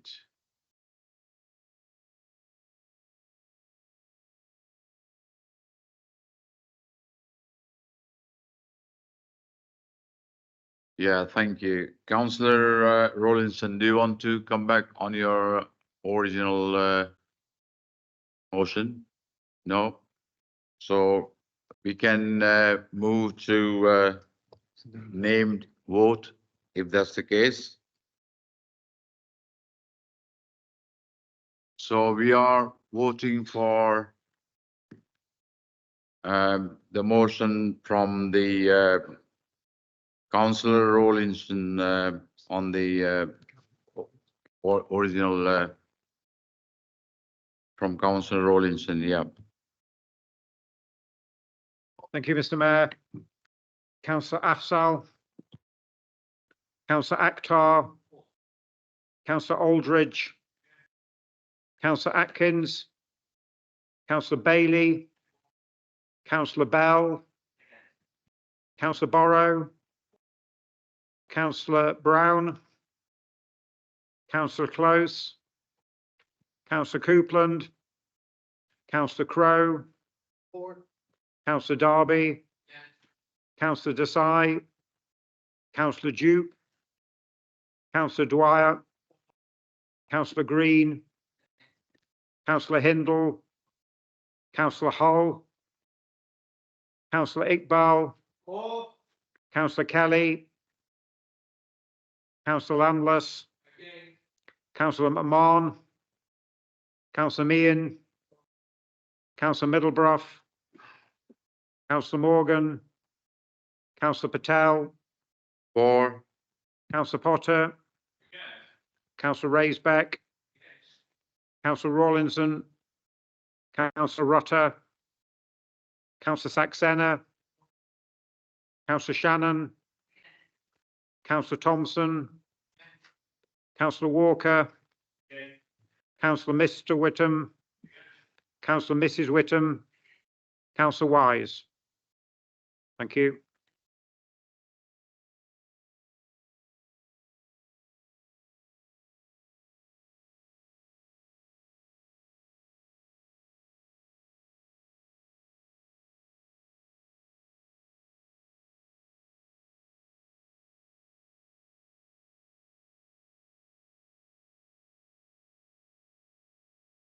Thank you. So we have 22 for, 15 against. So the motion has been carried. Thank you.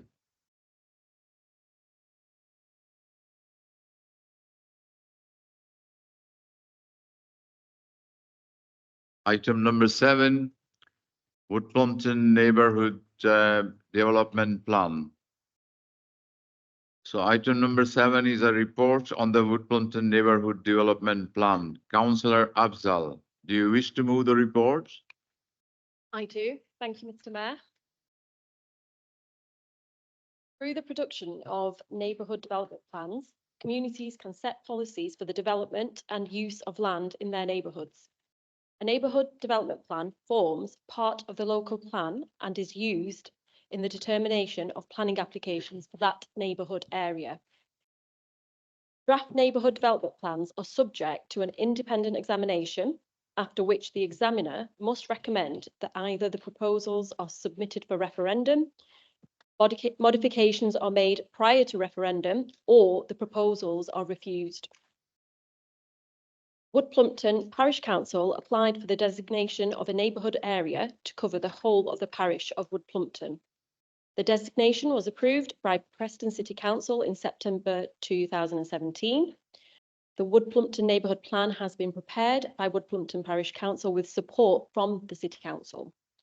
This enables the residents of Woodplumpton to set out local planning policies, which sets out how they want to see the Woodplumpton and the neighbourhood area develop over the plan period between 2023 and 2026. The Parish Council agreed for the draft neighbourhood plan to be modified in line with the examiner's recommendations. Following modification, officers from Preston Council were also satisfied. Cabinet considered the recommendations made by the examiner at its meeting held on the 1st of November 2023. The examiner's report and modified version of the neighbourhood plan was accepted by Cabinet, and the neighbourhood plan proceeded to referendum on the 11th of January 2024. On the 11th of January this year, 87% of the votes cast in Woodplumpton neighbourhood plan referendum were in favour of the council using the Woodplumpton neighbourhood plan to help decide planning applications in the neighbourhood area.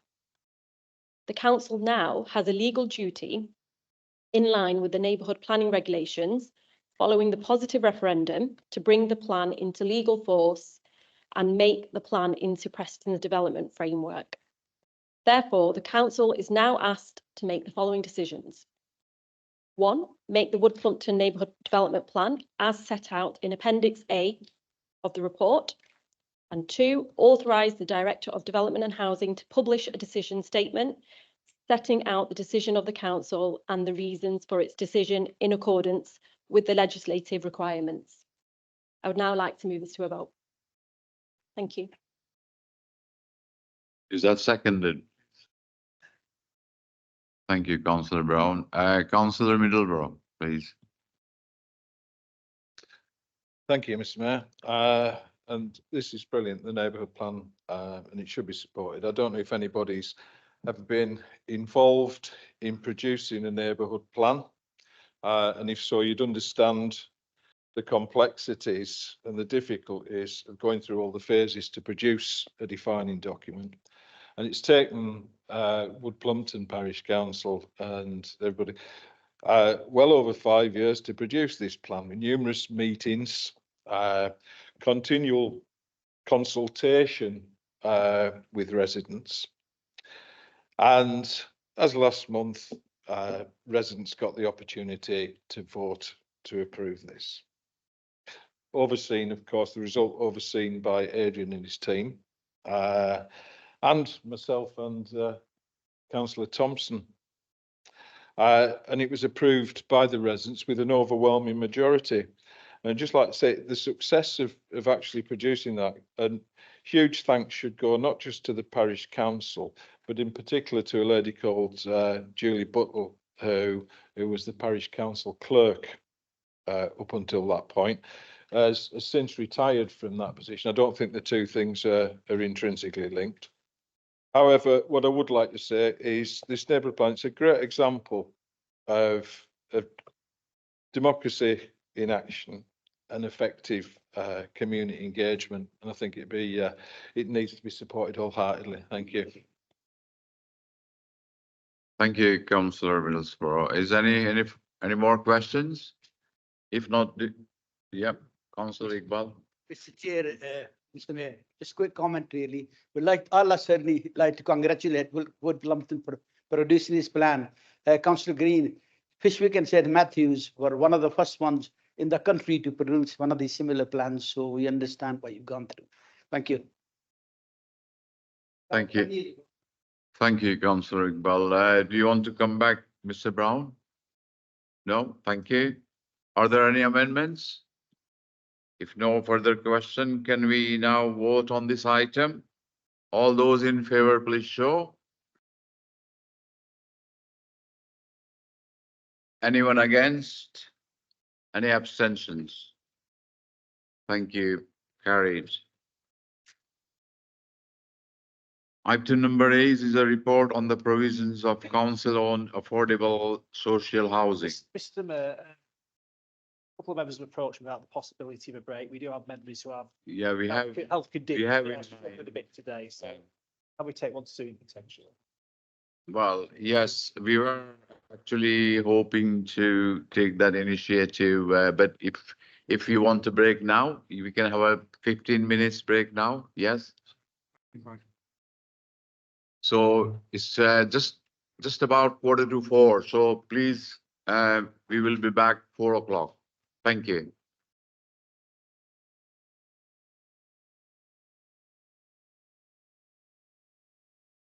Thank you. Please be seated.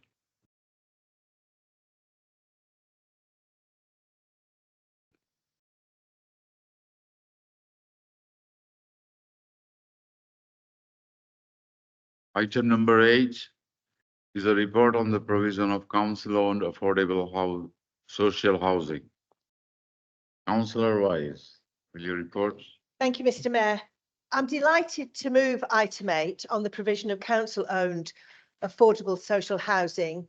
In our manifesto in 2023, we said, and I quote, "Labour will help further by securing hundreds of new affordable homes."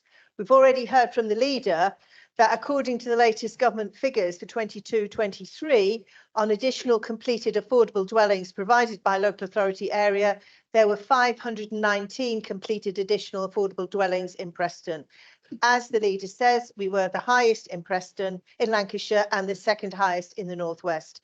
In fact, Preston provided over a quarter of the additional affordable dwellings in Lancashire, which is a great achievement. We also said in our manifesto, Labour will move forward with plans to develop the first new council housing in a generation as part of the Stonygate regeneration. We also said we would deliver the first council-owned housing in Preston in a generation and seek opportunities to scale this up in the longer term. This report is delivering on that promise. When I was last on the council, we had council housing and a housing department to run them. Then 19 years ago, in 2005, the council took the decision to transfer the stock to a housing association. This was largely because the council could not get the investment required to improve the housing stock. We want to start having council-owned housing again here in Preston. We need a mixed economy of housing provision in Preston, and that must include council-owned housing. This report is the start of our journey to achieving this. We're being asked to approve a partnership with an existing registered provider, Onward Homes Limited, to facilitate the delivery of council-owned affordable social housing. We're being asked to approve a memorandum of understanding between ourselves and Onward Homes. We're further seeking approval for additional funding to bring in external expertise to develop a proposal, including applying for registered provider status to enable affordable housing ownership. We're not asking at this stage for capital funding, and a business case will need to be developed and approval obtained at a future council meeting. It's very likely that the general election will take place later this year. And again, it's very likely there will be a change in government with the Labour Party taking power. Labour has a commitment to build council housing again. And we want to be ready here in Preston to take up this opportunity when it becomes available. We know there's an acute shortage of social housing here in Preston. This has inevitably led to more people being put into bed and breakfast accommodation. Paragraph 3.12 says that the council is going to explore opportunities to purchase properties to provide temporary accommodation. And I want to elaborate on this in a little. The council is currently experiencing unprecedented demands on the Housing Advisory Service from those presenting as homeless to support required to prevent homelessness. An unprecedented number of people are turning to the council for support when facing homelessness. A recent survey by District Councils Network claimed 96% of members had reported an increase in the use of temporary accommodation. Like many councils, we embraced the prevention agenda, and while we continue to support prevention, we're increasingly unable to provide this service with the reduction in permanent affordable housing in both the social and private rented sector. We know the reason why we're in this position. Reduction in public sector investment since 2010, of course, when the Liberal Democrats were part of the Conservative government, the global pandemic, Brexit, the war in Ukraine, and a system that is, if not at breaking point, is broken. Since the ending of the pandemic, lockdowns, etc., we've continued to see an increase in access to housing advice and the requirement to provide temporary accommodation.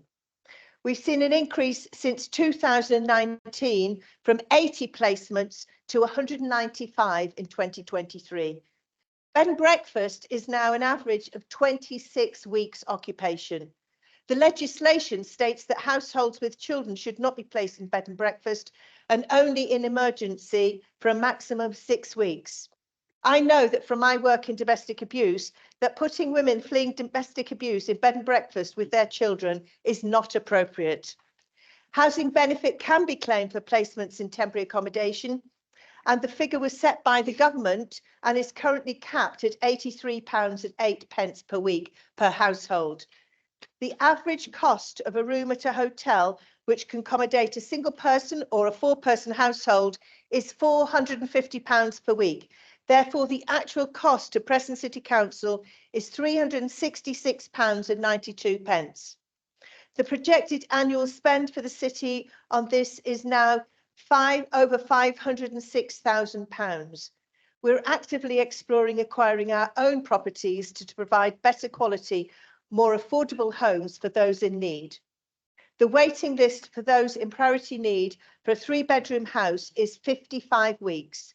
This is an intolerable situation, which is why we need to see what we can do to improve the situation. So we're being asked to approve the recommendations that are laid out in 2.1, and I hope that the council unanimously will agree this report, and I'm happy to move it. Thank you. Thank you, Councillor Royce. Is that seconded? Thank you, Councillor Hurl. You will have right to speak on the item later in the debate. Thank you. Councillor Barrow, please. Thank you, Mr. Mayor. I'm really pleased to see this item on the agenda today. Obviously, as Councillor Wise knows, this was in my portfolio when I was on the cabinet, and it's been something we've been working at. And officers, I would like to thank officers for all the hard work they've done to bring this to fruition today. The ambition has been to have council housing again, but not simply to have a small number of council housing, but to recognise the longer term needs for more council houses in Preston. And as Councillor Wise has mentioned, were there to be a change of government later this year, we will have a government that actually recognises that the private rented sector has failed. The number of rented properties, private rented properties, is going down as landlords are selling. The rents are going up in an unaffordable way for many families. There's no security of tenure. The number of no-fault evictions is increasing. And the Tory government, mainly because they are in hock to many landlords, are unwilling to actually deal with whatever their promises have been in the past, to actually deal with all these issues. What we desperately need is affordable social housing where tenants, as they would have done a generation or two back, have security of tenure, can afford to live there, and maybe sometime in the future have the ambition to own their own property. But at the moment, for too many families, they can barely pay the rent for a private rented property. They certainly can't put any money away for a deposit, let alone think of buying. And as their families grow, they're stuck with a situation where at the drop of a hat, they can find themselves evicted, having to look for somewhere else in another part of the city. Kids pulled out of schools, their whole lives and support system wrecked because that security of tenure is no longer there. We as a council need to be in a position, which is what this is all about, that if a Labour government does come to power and starts taking social housing seriously, and Angela Rayner has indicated a willingness to work with councils as the main providers of new social housing, we need to be in a position to take up that offer. And I'm not going to slag off existing housing associations. And I remember 30 years ago, before the stock transfers, lots of housing associations, particularly small ones, had got very clear views of what they were providing, who they were for, and very clear objectives. Most of the big housing associations now are providing lots of houses to lots of different groups. What we want to be able to do as the landlord, as the council running council housing again, is actually look at the needs of the city, look at the types of houses, the sort of families that are looking for properties, where they need to be, and be in a position where we can buy the land, build the houses where they are needed in the city. That is a function of local government that needs to come back. In the ward I represent, this council built the Larches estate and the Savage estate many generations ago, from scratch, with schools, with churches, with shops, with parkland. We need to be in a position where that can be done again for new generations, so that new generations going forward have got some security of tenure.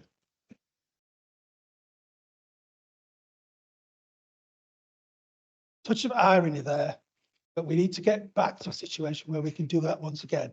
So I welcome this report. Thank you, Mr. Mayor. Thank you.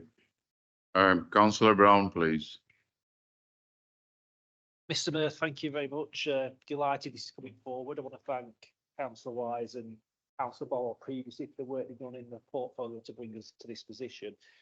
This is something that has been in our manifesto and has been for some time, and we have to prioritise certain things. So we've always wanted to do this, but we were doing that much. It's been hard to get on with it, but we're now finally there.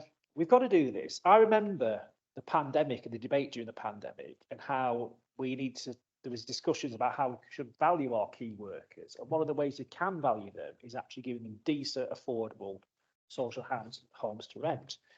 Even at the time, the LGA Labour Group chair, who was a Conservative, was arguing we should be building 100,000 social houses as authorities and with housing associations across the country. It's not happened. So this is a small start. We're going to start with about 20, but as David and Valerie says, we want hundreds. We want to use this to make sure that it's value for money as well, because councils are facing bankruptcy because of the amount they're having to spend on things like temporary accommodation because of the social problems which are coming from the Conservative government at this moment in time. I think it's also a question of democracy. One of the reasons why voter turnout is down so low in local elections is people don't have an awful lot to vote for. If you go back to the 50s, 60s and 70s, the main provider of housing in this country was local government. You had Harold Macmillan, who boasted, we built more as a Conservative government council houses than Clement Attlee at the time. There was that consensus, and we moved away from that so far to the right. And people say on this side, we're ideological.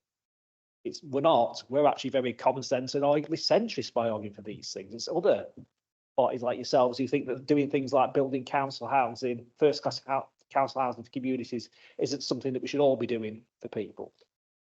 As many of my members have said as well, you know, we've got to make sure that we have larger properties to cater for our diverse communities, because we have many people in our communities who have much larger families, we have refugees, we have immigrants, we have a very diverse community that need larger social housing, as well as the indigenous population that need it as well, really.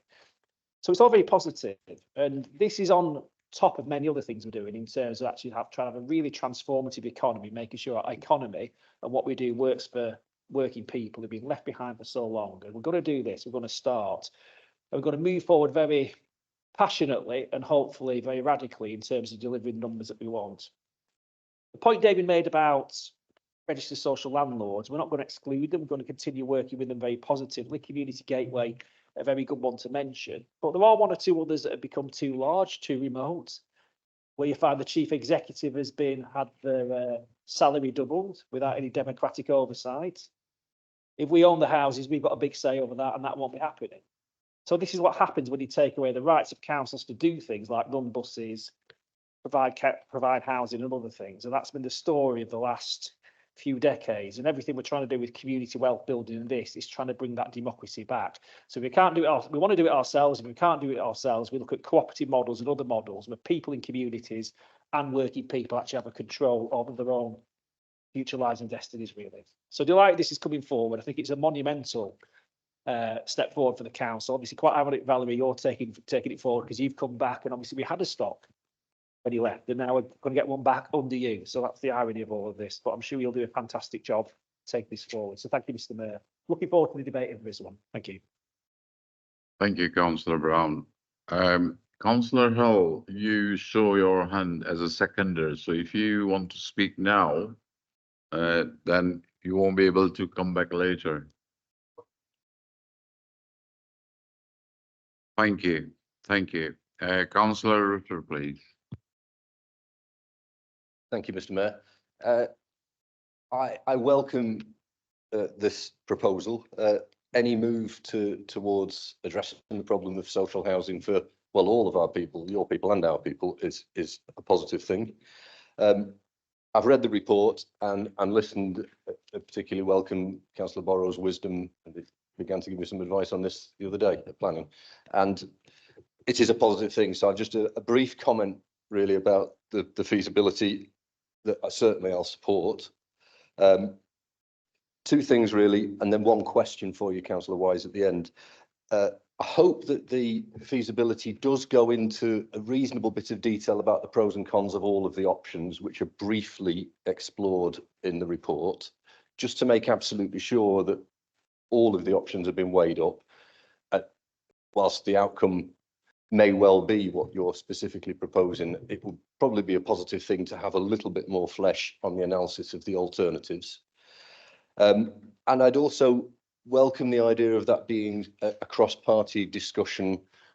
Perhaps some people are opposed to that, but it would be good for something as radical as this if all parties had the opportunity to contribute at the appropriate stage as you go into more detail. I just have one particular question. That the report says that there's going to be full analysis of all of the risks and legal implications. There is a particular one in the option of councils owning houses which isn't mentioned in the report.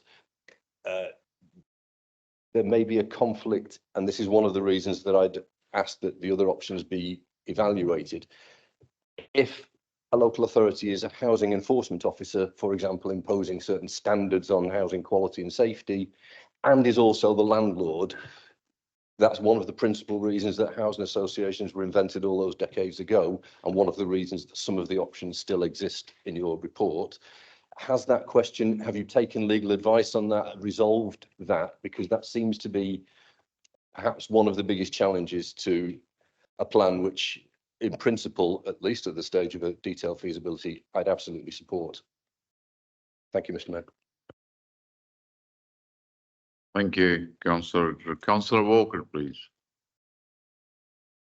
Thank you, Mr. Mayor. Yeah, ideology, your ideology, your manifesto. I just don't disagree with what you're saying, because I've had a lot of staff that have come from the council estates, and you know, the staff and the families that are brought up on these council estates are very, very worthy people, and I applaud, you know, the caliber of the families that you know, come through, and there's a lot of success as well. However, based on your quantifying your feasibility, I think you've pitched this at totally the wrong time, because we're splitting hairs here over a budget, and then you're wanting £60,000 outright for a feasibility study, and then 20 houses, piece of land, build some houses. It's not cheap, and money's not cheap to borrow. I just feel that you've pitched it at the very wrong time, especially when it's the budget meeting, and especially when we've got this issue with a lot of the money that's not available to do projects. So I don't think I'll be voting for this at this time. Thank you, Councillor Walker. Councillor Potter, please. Thank you, Mr. Mayor. Yeah, I'm just going to briefly talk. Of course, we support this. Oh, sorry, of course. Just after he says he's not going to, but yeah, we're going to support it because one of the trends you can see from housing building is actually private levels of home buildership have actually stayed fairly static, and what's fallen off a cliff are the public sector and council-owned housing. That's why we've had a drop over recent decades. I should just point out this is that Lib Dem-run councils in Portsmouth, Cumbria, and Kingston have all building thousands of new council and housing association homes. And I would really like Councillor Wise for you to have a consider that when York City Council was run by the Lib Dems, they put forward a proposal for zero carbon council homes. And actually, too many of our housing stock at the moment is woefully inadequate in terms of emissions. Let's have our council houses at the highest possible standard they can, and let's again, talking about the climate crisis, talking about everything else, let's have these homes as zero carbon as well.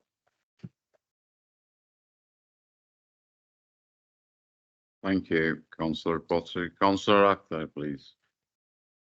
Thanks, Mr. Mayor. I was just going to make a small reference to a reflection on some lived experience of young people who are in need. I grew up in care in a children's home under Lancashire County Council, and I remember at the age of 16 and a half when I was asked, well, you leave your children's home and you go into an independent training unit, and then you move into the community. There was no housing for people like me to move into. No one bedroom or small, maisonettes or anything like that. And as a consequence of that was that we had to go into the private sector. And what happens to kids like myself and others, I mean, I know the system is much better now, thankfully, in relation to kids coming out of care, is that they're often in an incredibly vulnerable situation already in their lives. And then they're exposed to very much career limiting circumstances. I did really, really well at GCSE, but I couldn't go to college. Couldn't go to college because I couldn't afford the private rent I was having to pay. It took me a couple of years before I was then able to go to college and the university and make a positive contribution to society. But I think it's really important to remember the people and the ambition to support those in our community who have enormous amounts to give, enormous amounts of growth to have in themselves, but also in their communities. And I think Councillor Walker said a budget meeting isn't the meeting to have this conversation. A budget meeting isn't the meeting to have this conversation. I don't know when it is. Because this council meeting, a budget is about setting our financial priorities. It's about creating ambition for our city. It's about creating ambition for the communities that live within our city and making sure that those with potential are not hampered or not held back by the fact that they don't have the stability of a roof over their heads. And I appreciate it's just 20 housing for the moment. But what this is about creating the foundations for us to be able to, when the opportunity arises, and I sincerely hope that there will be a Labour government as soon as we possibly can, because the country needs it. As soon as we have a Labour government, my sincere hope is that we'll be able to have those wheels in motion, and this council will be prepared to be able to accept or tap into the opportunities that arise. And that's why, I always thought the Tories were pro-business and investment. I always, in theory, for some, I think it's important that we invest at this point in order to be able to be ready for when the opportunity arises. And that's really why I think what Councillor Wise has brought to the table, what the Labour Group has brought to the table, is so fantastic and so necessary for the city. So thank you very much. I support. Thank you, Councillor Akhtar. Councillor Hill, do you want to come back? Thank you, Mr. Mayor. Firstly, I am honoured and delighted to second this this initiative for the council. If we look at the reason why there is a paucity in housing, then we can go back to the neoliberal economics of the 1980s and 90s under Margaret Thatcher. And when what was described by Harold Macmillan was when they decided to sell off the council stock of housing stealthily, he said that that was selling off the family silver. And I tend to agree with him. Now we have a situation where interest rates were low, so people were getting a low return on their investments. And then it was easier and better, and people who had money made more money by buying to let, because the interest rates were low on borrowing and they got a better return on money for buying to let. At the same time, people are leaving universities with £50,000 debts and need to get 10% in order to secure a mortgage. When money was cheap before the crash, you could get 120% mortgage. Now, without a deposit sometimes. Now you need to get 10% deposit. So people who are leaving university with £50,000 worth of debts are in a difficult situation. I'm from a lucky generation. When I was at university, we didn't have any fees and we were actually paid to go to university. It was a luxurious time. But now young people very often are having great difficulty getting into the housing market, and that's a problem that has happened over a period of time. Just one incident. When I first came on the council, we did have council housing. I went, someone asked me to go and see someone in my ward on the Kent Street, and they were living in a terraced house on Kent Street. They said there's damp in the house. I went round, there was a young woman in her 20s with 2 children under 10 years of age. They were breaking up furniture to make a fire.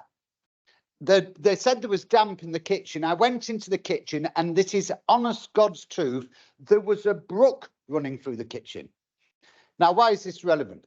At that time, because we had a council stock of housing with extremely experienced, wise and empathetic officers at the time working in our housing office, we got that woman a good council house on Noel Square off the Blackpool Road that was warm, that was central heated, and that wasn't in the private sector where she was having trouble not understanding the machinery of how she could get a house. We could do that. And I was proud and I was delighted that we could do that.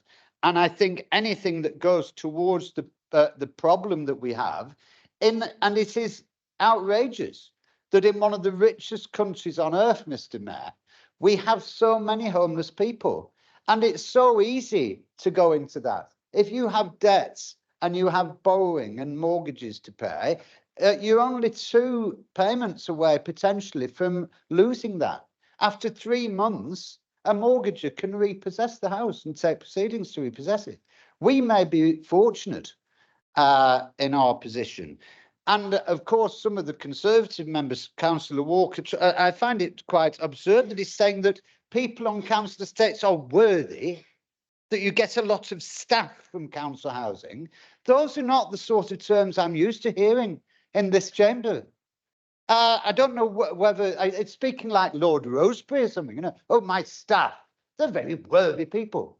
Well, I'll tell you what, those people are bloody hard-working people who deserve better than such condescension, quite frankly. And I think there's no better time than now to put this in this budget, and I think we should move forward with this, definitely for all of the people of Preston, not your people, not our people, the whole people of Preston, because all of the people of Preston, as you know, are Labour.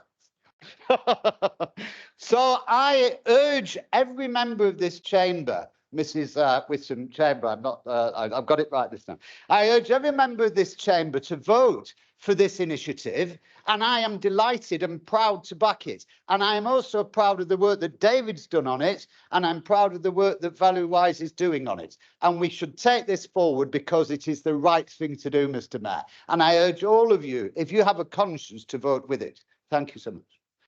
Thank you, Councillor Hull. Councillor Sue Whittam, please. Thank you, Mr. Mayor. I did actually have my hand up and then they brought you into second, so I was sort of waving frantically. So whether it's the excitement of a possible Labour government that's getting you all going on that side, or maybe it's a driving force of Councillor Wise, because yes, it's happening and it's a small start. I agree with you. I have no issue with this at all. I am happy to support personally, but I'm not in the habit of whipping my side here, so they can all decide themselves what they wish to do on this occasion. But I think it's a good initiative, Valerie. Thank you. Thank you, Councillor Whittam. Councillor Thompson, please. Thank you, Mr. Mayor. Yeah, my initial instincts are no, why are we getting involved in council houses? But I suppose we do have a lot, you know, we've got associations like Gateway and they take care of various things. Well, maybe it's time to give the council that option as long as it's feasible. And I think this is a feasibility study, so I'm happy to go along with that. But it does worry me because we did have council houses before and there was a lot of failures in the council housing system, a lot. But one of the things that I think that this feasibility doesn't talk about, it talks about, I suppose, what sort of arrangement will we have? Is it feasible? Is it financially a goer? And one of the things that maybe you should think about is this has got to be, a feasibility should be integrated into the community. A lot of the lower cost housing, lower socio-economic residents are there because they haven't had the educational opportunities that they should have had, or they didn't take advantage of them when they should have had. And so maybe looking at a broader feasibility study to actually look at what support you can drive into this so that you can create ambition from this particular sector to do something more than just what traditionally the people do. I don't think Councillor Walker was being condescending. I think he was trying to say that the people that he's had working for him in his business have been good people, and they've come from those low socio-economic housing districts. So I'm going to go with it and support it, but there's a lot of big questions. And housing, we're just really a small pond. This is a national thing. And how are we going to sort it out? Speaking with I think it was one of the housing officers, they said, is there an end problem? Is there an end game to this? What is the end game? We're going to build some council houses, but where is it going to stop? What is our objective to do this? And I think that maybe if you get in government next time, maybe you can, maybe this is something you need to bring up to your possible future government. It's where is this going to end? Because it just seems to be a never-ending pool of struggling to build enough homes. One thing that you didn't mention was, of course, the amount of illegal immigration into this country, which isn't helping either. So I thought I'd throw that one in because I know you probably won't mention that. But anyway, that's another issue. So yeah, let's go along with it and see what you can do, but make sure there is an intelligent approach to it and not just we're going to sling some council houses up because we're Labour. Let's think about it as a social project as well. Thank you, Mr. Mayor. Thank you, Councillor Thompson. If there is no any further debates, Councillor Wise, do you want to, Ryan? Yeah, thank you, and thank you for the contributions. First of all, can I say that I'm obviously happy to meet any member to discuss this further. In terms of, and I want good council housing. I remember when I wasn't on the council, when I was working here in Preston in domestic abuse, when I actually was contacted by somebody who'd been offered a house by the council and told me about the state it was in. It was a disgusting state, and I actually went and saw it. And then I sent Jim Carr, who was then the chief executive, the brush and the apron that stunk of actual bleach that the woman had used. And I do think when we're letting properties as a council, we have to make sure they're in a good condition, because if you treat people like pigs, they're going to behave like pigs. You've got to treat people like adults. So I can assure you that I want to ensure that we're offering good quality homes and not rubbish. And I also very much agree that I think we should be looking at how we can make them zero carbon neutral as much as possible.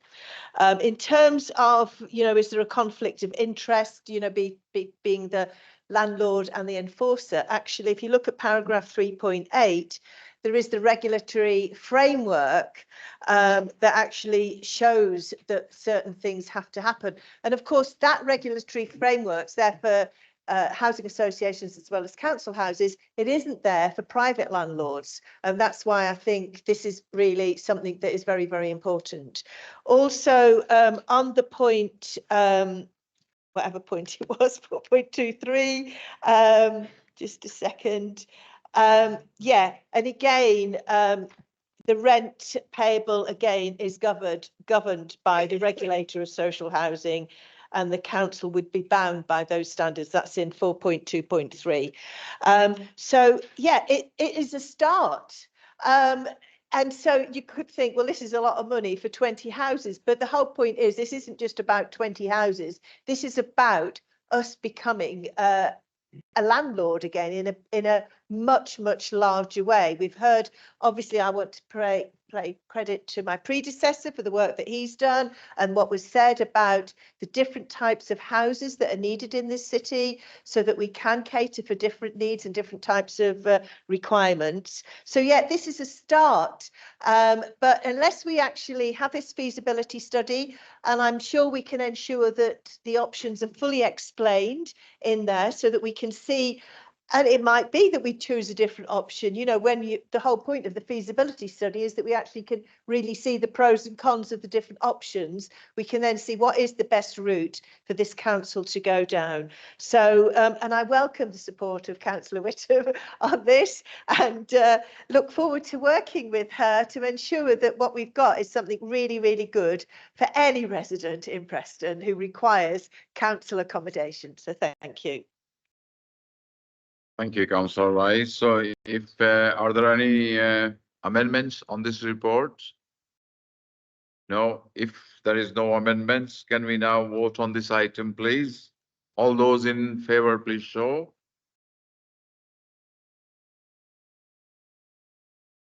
Anyone against? Any abstentions?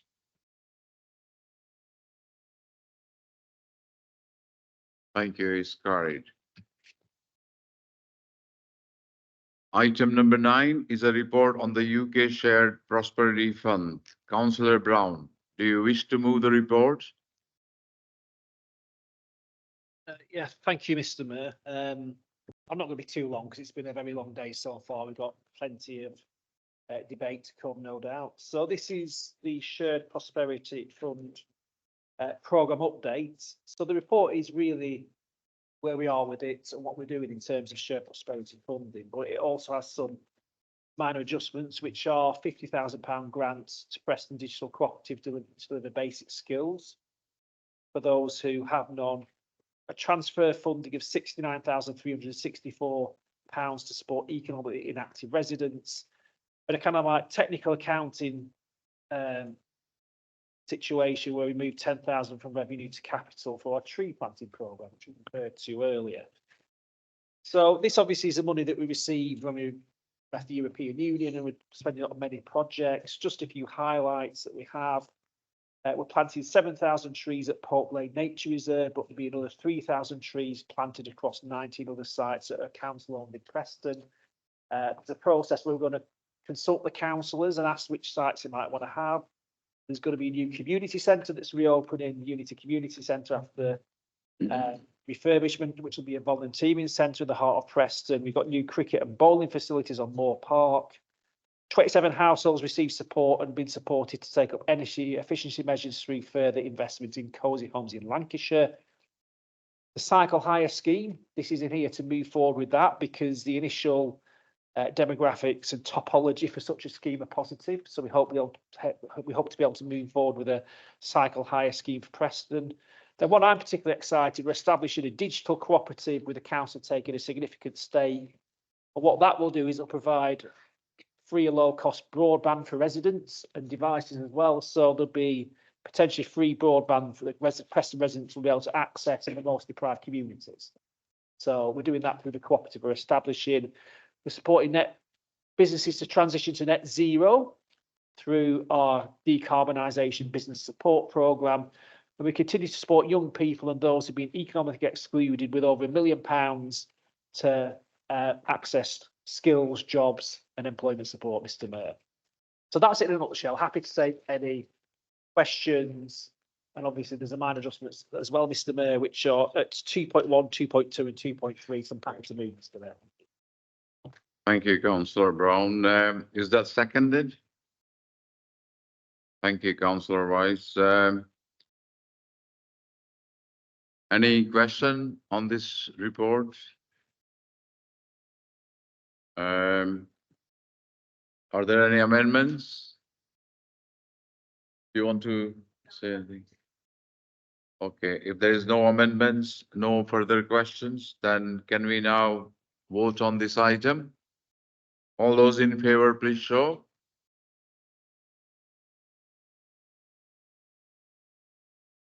Anyone against? Any abstentions? Thank you, it's carried. Item number 10 is the report on the pay policy statement. Councillor Rawlinson, do you wish to move the report?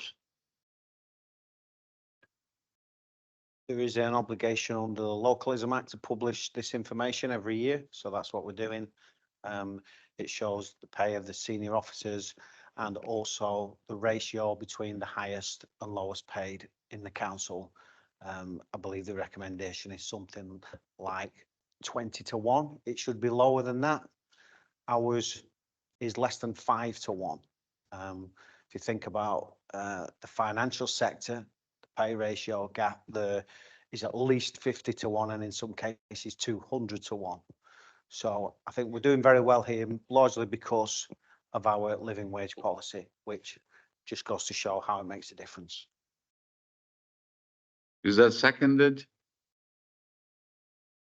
Thank you, Councillor Brown. Any question on this report? No. Do you want to speak, Councillor Brown? No. Are there any amendments? If there is no amendments, can we now vote on this item? All those in favor, please show.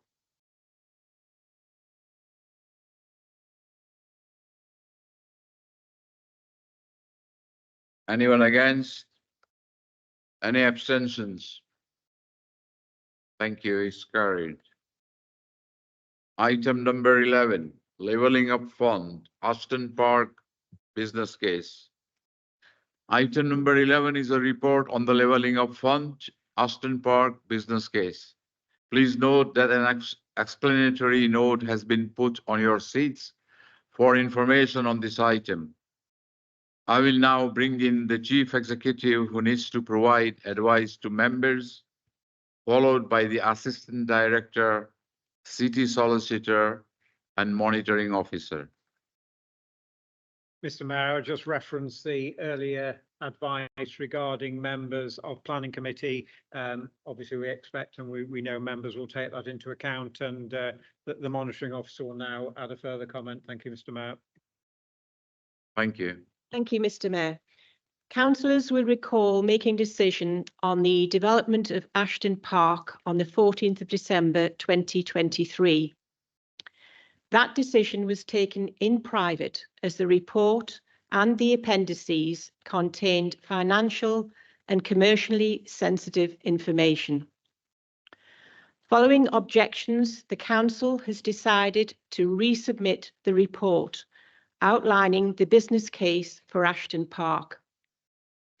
This will enable the report to be represented in the public domain and for council members to retake the decision with a fresh, open mind and only in reliance on the information now being placed before them. Thank you. Thank you. Now, Councillor Bailey, do you wish to move the reports? Yes, I do, Mr. Mayor. Thank you.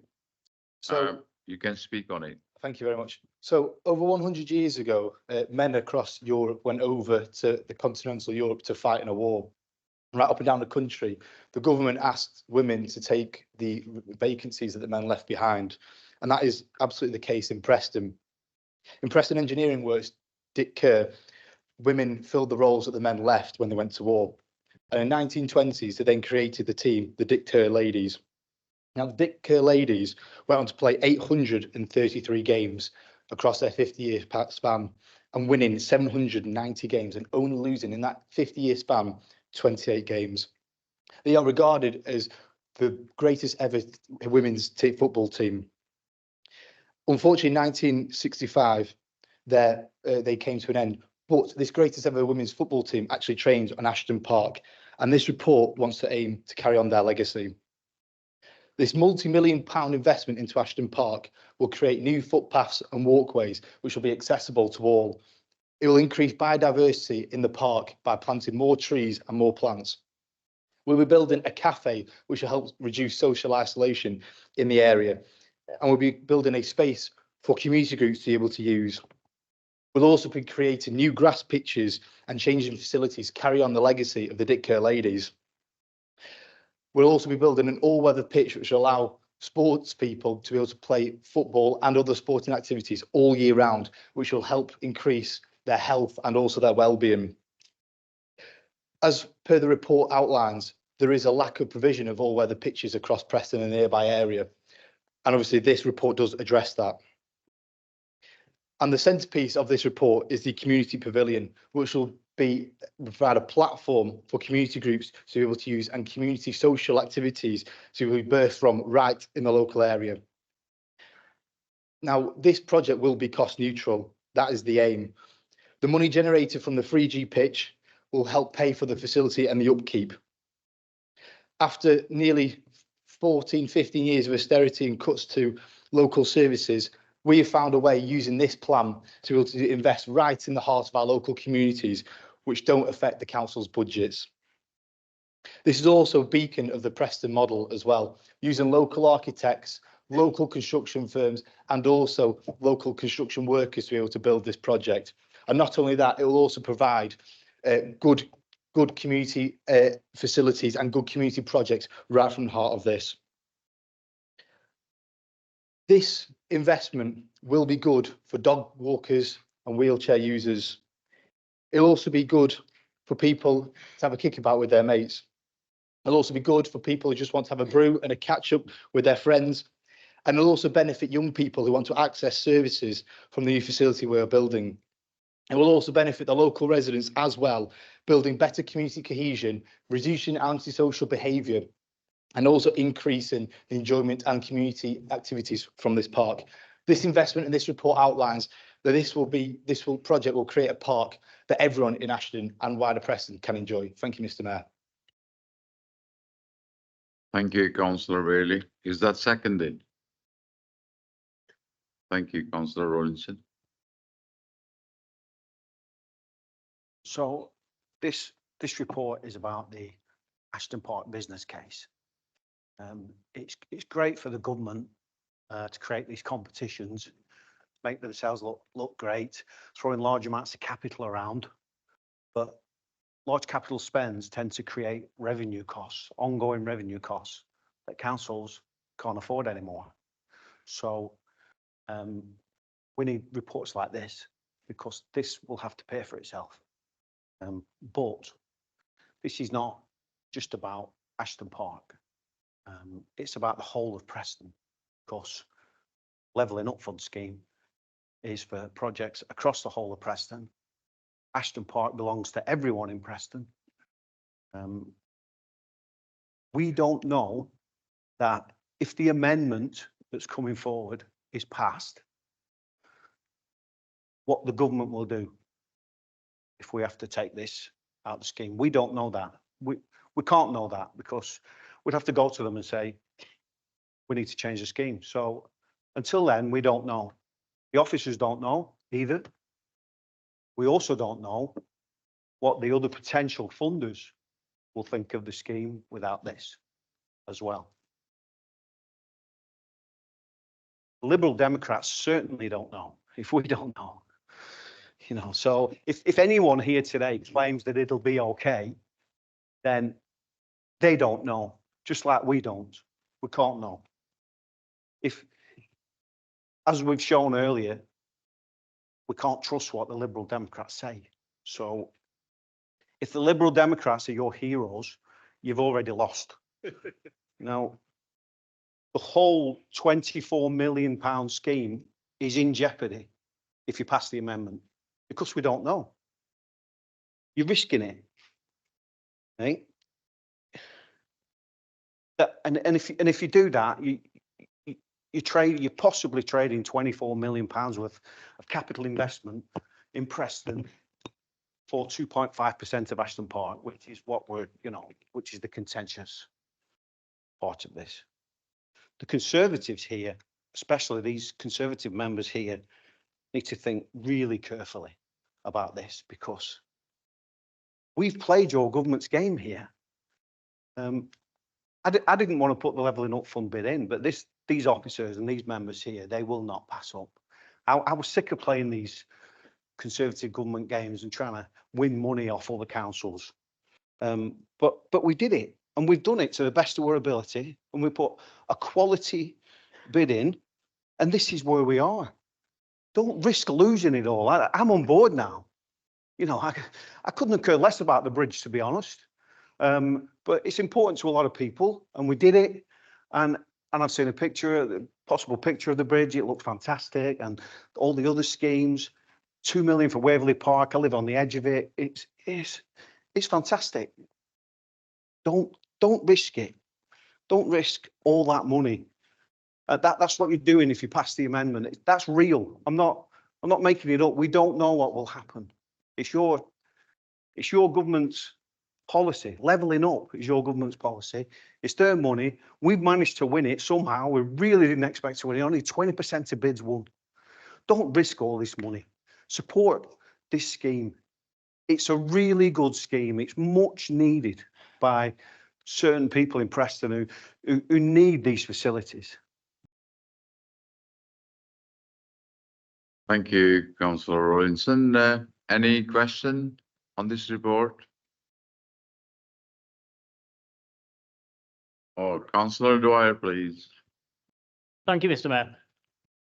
It's good that we have the public in this time so that we can hear these positive stories about and have this sort of debate in the open. So I want to ask a question, may not be word for word, but pretty much what I asked Councillor Bailey last time when we discussed this behind closed doors, which is obviously many objections have been raised, some more legitimate than others. One that has caught my eye, though, and one which I was glad that you responded to last time, so I'd like you to do it again while we have the public present and so that members can consider it yet again, is my context and relationship with Ashton Park is as a working class lad who's always ever lived in Ashton. I've used it since I was a child, and I found it to be a brilliant community asset, but one that's been woefully underused and under-resourced. My concern with, or rather what was my concern which has since been allayed regarding the 3G pitch is of course that my experience of 3G pitch is that you do have to pay for the use of them. And they can seem to be per hour or per session relatively expensive. I just wanted to make sure that, as you say, the legacy of Dick Kerr and mindful of residents like myself who've lived in Ashton our whole lives, working class people, ordinary people who want to access and get the full community benefit of this scheme.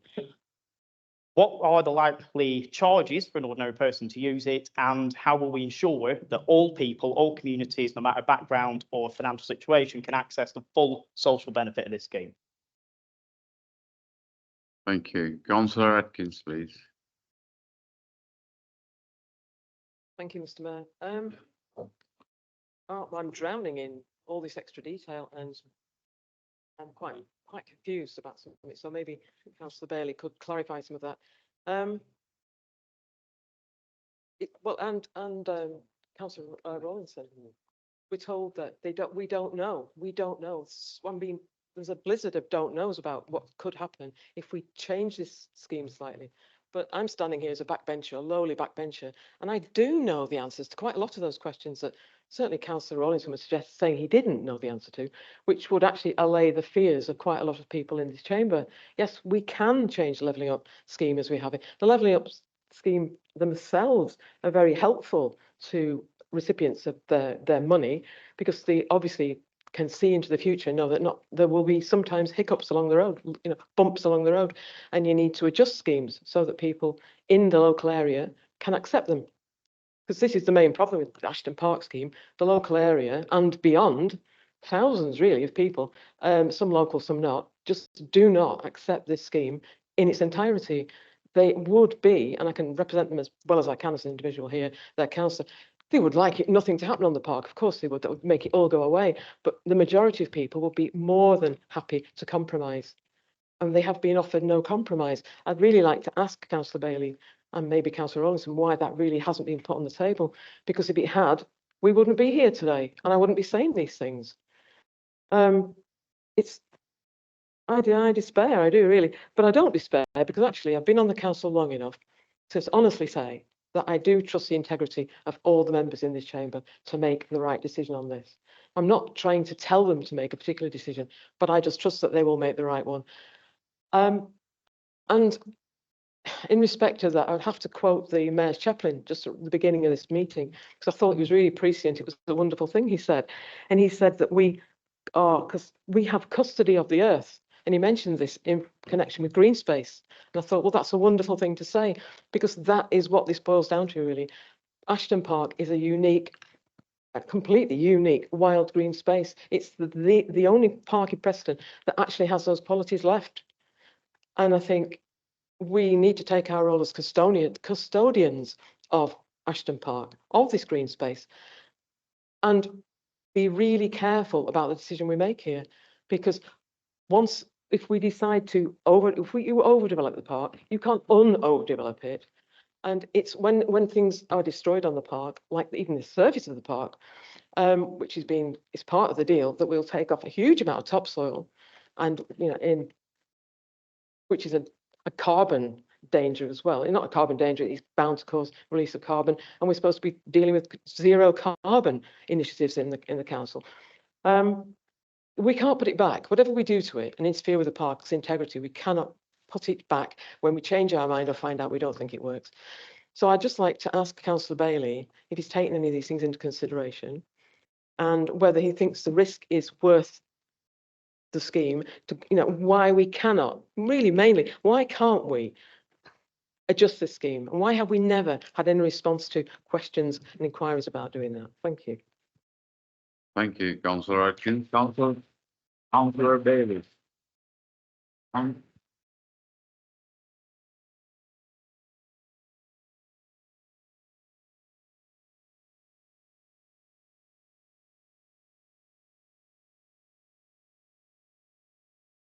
Bailey, please. Councillor Atkins, I will answer your question. I'm just going to answer Councillor Dwyer's question first, then I'll come back to yours. So, Councillor Dwyer, in terms of... Sorry, I was advised that you should come back at the end. Come back at the end for Councillor Dwyer's? Yeah. Right, okay.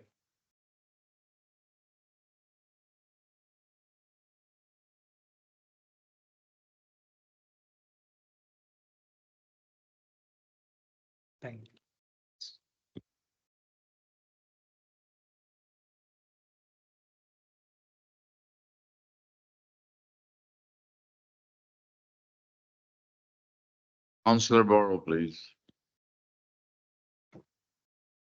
Thank you, Mr. Mayor. Mike, this has been quite a difficult process to go through. And what I've found as a councillor in Lear and Larches is that there's been a group who have strongly opposed any investment and development on Ashton Park.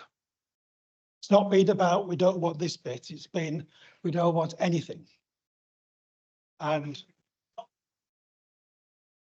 Excuse me, please. No, excuse me, please. Just, yeah, can you, no more interruption, please?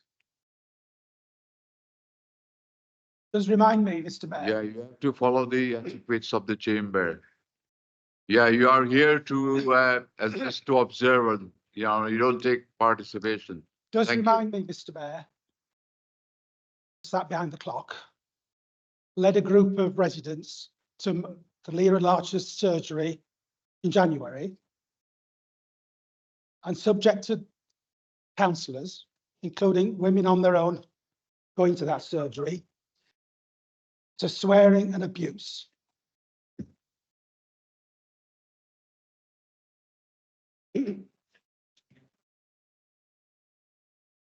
Mr. Mayor, the members of the gallery, you are there to observe the proceedings of council. You are not there to comment or make any noise. If this continues, we will, gentlemen, you will have to leave the chamber.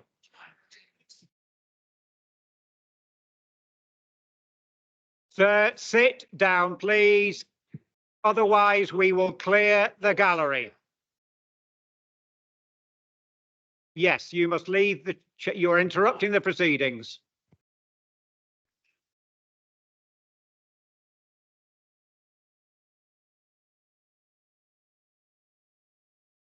Mr. Mayor, as you will be aware, the business of this council is of the utmost importance, and members of the public are able to observe from the gallery. They are not here to speak or seek to criticise or make allegations against members of this council. I will have to advise you, if we continue to get interruptions from the gallery, I will have to ask you to adjourn council whilst we clear the gallery. We do not want to do that. We absolutely want to have this item considered in public, but that is on the basis that members in the gallery, members of the public in the gallery, remain silent. Thank you, Mr. Mayor.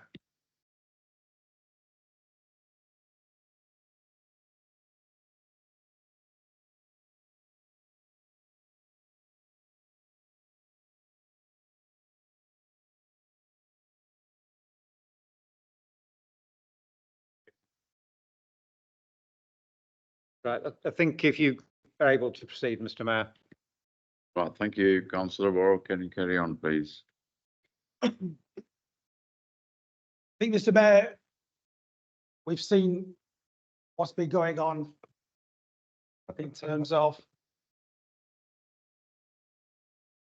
bad language and a lot of other stuff against those of us in Lear and Larches who have been working on this scheme.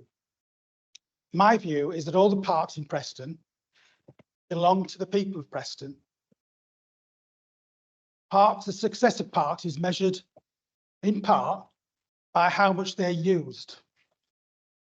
The fact that they can be used by not just people whose gardens back on, but by people from a wide area. Before I left my house this morning, I live near Moor Park. I got a flyer about a big pop concert, heavy metal, in June, which will be on all day Saturday and Sunday. It will make so much noise that I won't be able to sit quietly in my back garden. But I accept that because that is the park being used by the public of Preston. And there's a loads of events on Moor Park that can be disruptive to local residents, but it's a park that's shared. There are grass pitches that are used. There's cricket that goes on. There's a skate park that goes on. There's all sorts of events on that park. Ashton Park, because the 9 football pitches grass pitches that used to be on that park have not been drained and maintained, no longer has competitive football. The pavilion and changing rooms are derelict. So for years now, that park has been underused. This scheme is trying to put together a scheme which can bring grass pitches back into use. Instead of those grass pitches being scattered around the edge, near most of the residential property, or towards Larchers Avenue, Winfield Lane, and Larchers Lane, it's focused in the mid.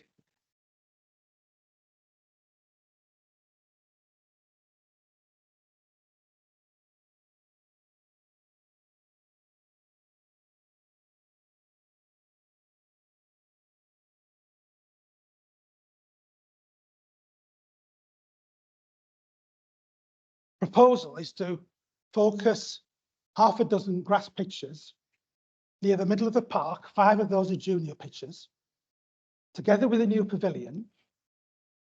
And because of the problems for car parking with people coming to use those pitches, there will need to be a new car park. And there is, as Councillor Bailey has mentioned, a real shortage of all-weather pitches in Preston. There are 2 new ones in Bamber Bridge that are chock-a-block with people. They've got issues as to access and everything else there. We need one in the west of Preston. I listened to the Conservatives going on about the need for facilities for young people. There is a desperate need for sports facilities for young people. So youth clubs and sports clubs can have training sessions, 5-a-side games, can use those facilities. Most of the park won't be affected by this. Most of the park won't be used. But a lot of residents have got to the situation where they don't want anything to happen. They regard it as their back garden. And they've given those of us representing here and Larchers a significant amount of abuse. At the end of the day, this really matters for the long term of the people in Preston. And every time I get abused, I think of those people in their teens and 20s who need sports facilities, who haven't got them. And we as a council don't have the money to provide them. This scheme can do that. The park is underused. The key thing that's going to happen, if this is approved today, was it will end up at planning committee. I've got to say, Councillor me and the Deputy Mayor and myself have already had a meeting with the planning officers, as we've got a list of issues that matter. There are planning issues, access onto Peddars Lane. What are the county council saying? How is the building process going to be managed and still allow the clinic and digging and Let's Grow Preston continue to operate? Issues around where the car park will be, how it's designed. If people have got the lights on, will that affect people? Issues around the all-weather pitch in terms of floodlighting and how whether that will be obtrusive or not. All those issues need to be dealt with. Is there enough space at the all-weather pitch for parents and family to stand and watch without them going onto the grass? All these issues are clearly important. And the issue in terms of the rubber infill on the all-weather pitch, which is crucial. But if you have concerns over that, don't throw out the whole concept of an all-weather pitch, because there is a shortage of all-weather pitches. We need an all-weather pitch. We'll sort out, in my view, the issue of infill afterwards to make sure it's safe. But in the meantime, for us to throw all this money away and ignore it would be a tragedy.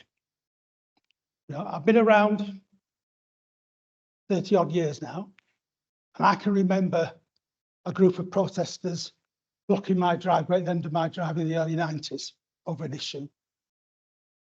I've been through it. In this instance,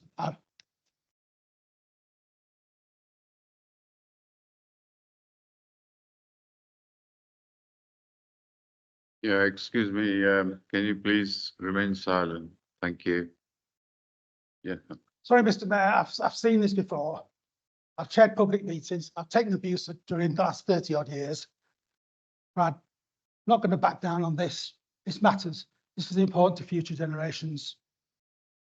Thank you, Mr. Mayor. Yeah, thank you. Sorry.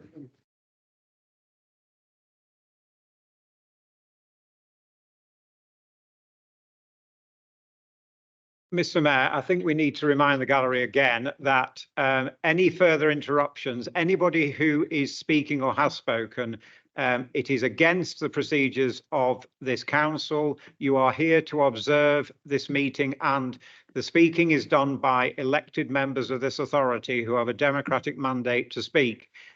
If people continue to heckle or speak abusively or speak at all, we will have to ask them to leave the gallery or to clear the gallery. So I hope you can observe the niceties and the conventions and behaviour of this chamber in order that you can continue to observe the conduct of this meeting. Thank you. Thank you. Councillor Sue Eaton, please. Thank you, Mr. Mayor. Look, it's always a real difficult decision, isn't it, for all of us here, and we never make decisions lightly in this council chamber. We never have. We've always taken our roles really, really seriously.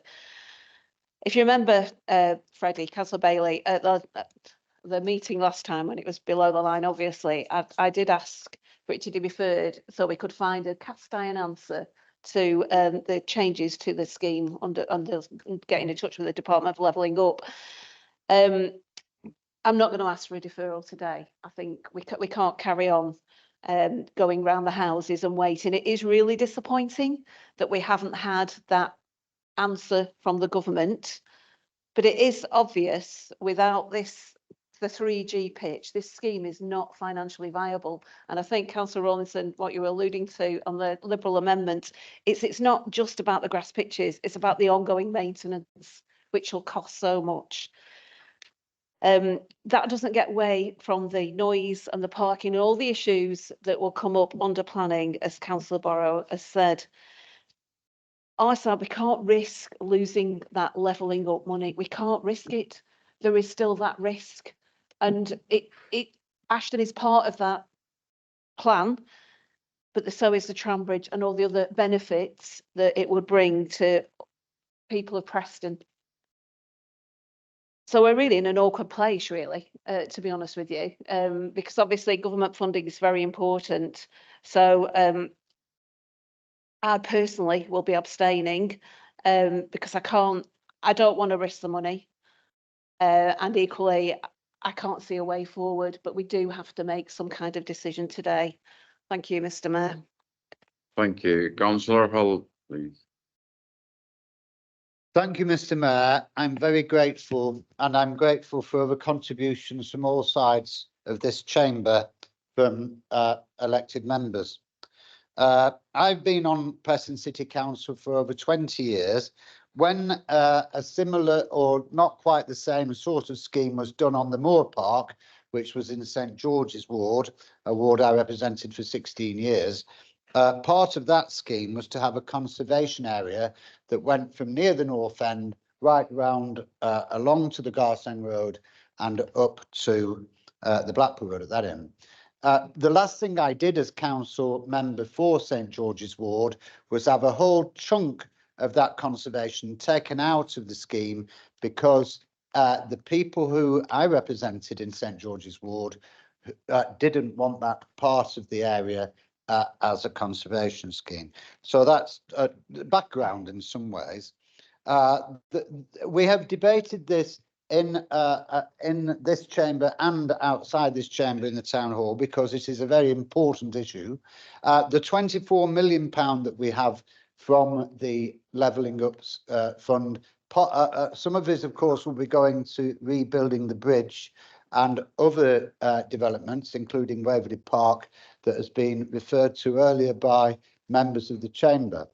But that it is established, Mr. Mayor, that the section of that development which concerns the £9 million which is earmarked for Ashton Park can be rejigged in isolation. the whole scheme, the 24 million, will not be in any danger whatsoever. And that's established, as far as I know, with the people from the Levelling Up Fund. But the difficulty is that the plans that went forward would, in a sense, taken off the shelf, and it's something that we wanted to do timelessly and expeditiously as possible because of deadlines. Now, that may be the case, Mr. Mayor, and I appreciate the difficulties that our members and officers have in achieving those deadlines. But nevertheless, the issue with regards to the 3G pitch, which is a negotiable point within that, because I had difficulty at first because of the positional side, as David referred to earlier, where some people had an absolute position, nothing should happen. And then at the other extreme, it seemed that some of the councillors and the officers said the whole scheme or nothing. Now, there is a wiggle room of negotiating within that those two positions. And that has been addressed at points, and it is possible that we could look again at the part that's affecting Ashton Park, and that we could possibly get a time extension in order to do that. But it is fundamentally one of the points that's been referred to by my honourable friend who represents Ashton as well, Liz Atkins, is that it is an environmental issue, and that is something that's very hotly contested and of great concern, not just to the Liberals, but to all members of this chamber. And we have the park, has been said, on trust for future generations. Unfortunately, Mr. Mayor, once trust is lost, sorry means nothing. And we need to maintain the trust of those people to use this development for the best interests of the whole town, certainly, but the people who live in close proximity to it, who use it more often than other people.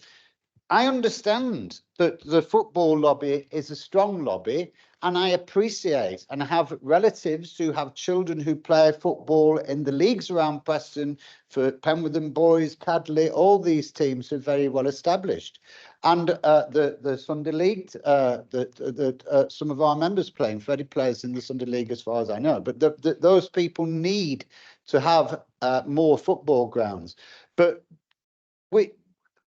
we can't just run roughshod over the interests of other people who, for instance, may want to play netball, American football, hockey, or whatever. And I personally have had representations as councillor for Ashton Ward from people who think that it is very football centric. And that's another difficulty that I have with it.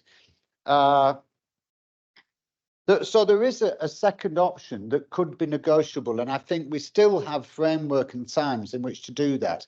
It's with a heavy heart that I, unfortunately, I've been given a license to this by the Potter, but I cannot vote with this motion, and I shall be abstaining, Mr. Mayor. Thank you.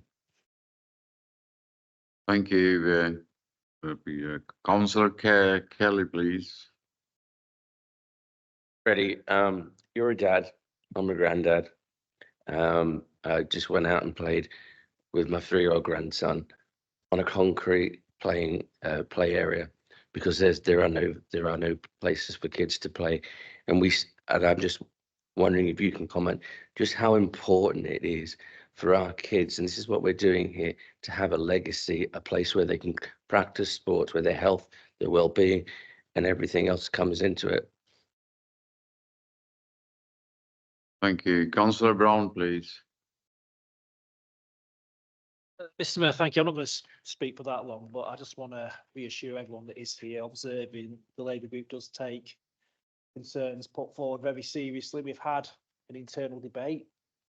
Within debate to get different views, and obviously we've arrived at a conclusion, and we feel this is the best conclusion within what's in front of us. We're not pushing this through. We've looked at it extensively, looked at it in detail. The report isn't saying Ashton Park today is going to go ahead. It says it goes ahead under certain circumstances, which is around the business case being sustainable, around a planning application going through when that needs to happen, but also securing the Football Foundation grant. So those are the conditions that make it happen. But the reality is that we've tried for years and years to get decent investment into communities like Ashton. And it was mentioned about kids from ordinary backgrounds and how austerity deprived them of facilities, you know, throughout this city and beyond. And it was cities in the north like us, the less well-off cities, that actually had the benefit of that.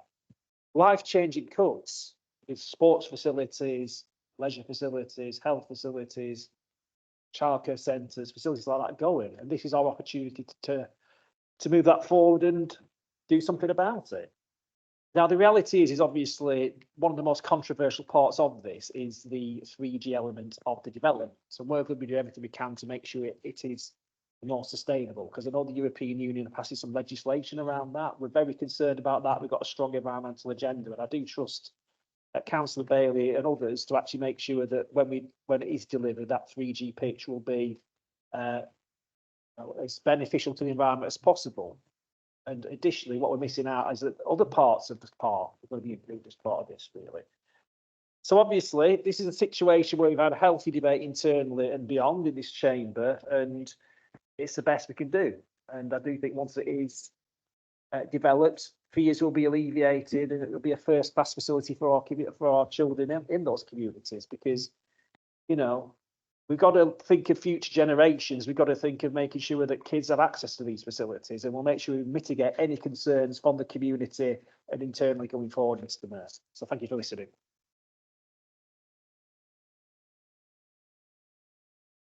Any more questions on this? If not, can we now move on to amendments submitted by the Liberal Democrat group, and a copy has been placed on your seat. Councillor Darby, would you like to move the amendment? Yes, Mr. Mayor, thank you. It's interesting. A lot of what we've proposed in our amendment, it maintains the respect of the legacy of Ashton Park. It maintains most of the pros of the proposal that's initially been put forward, and that it also provides for the community. However, any community asset has to bring along the community with it. We have to listen to the community, and we've got to maintain trust, as Councillor Hull very rightly said. The proposal that we are putting forward, we see as the best option. It is a compromise, exactly as, again, Councillor Atkins had said, and it's the compromise that we need to try and move forward. You say that we don't know what the risks are about losing the funding. As Councillor Whittam said, it was asked back in December, could we postpone making decisions so that we can ask these questions and find out? If we don't know the answer now, 2 months later, why don't we know that? Anyway, the proposal that we're putting forward, it takes away the concerns over the 3G pitches. It takes away concerns over floodlighting. It reduces the car park. It reduces the size of the clubhouse. But at the same time, it does bring in the much needed investment that we want to the park. It provides the pitches. It provides the facilities that we're trying to provide to the community, as has been said.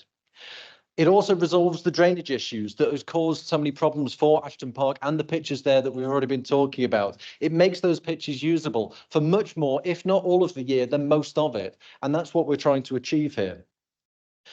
What we want, of course, is more people, especially kids, to be able to get involved in sports, whether that's football or whether that's something else.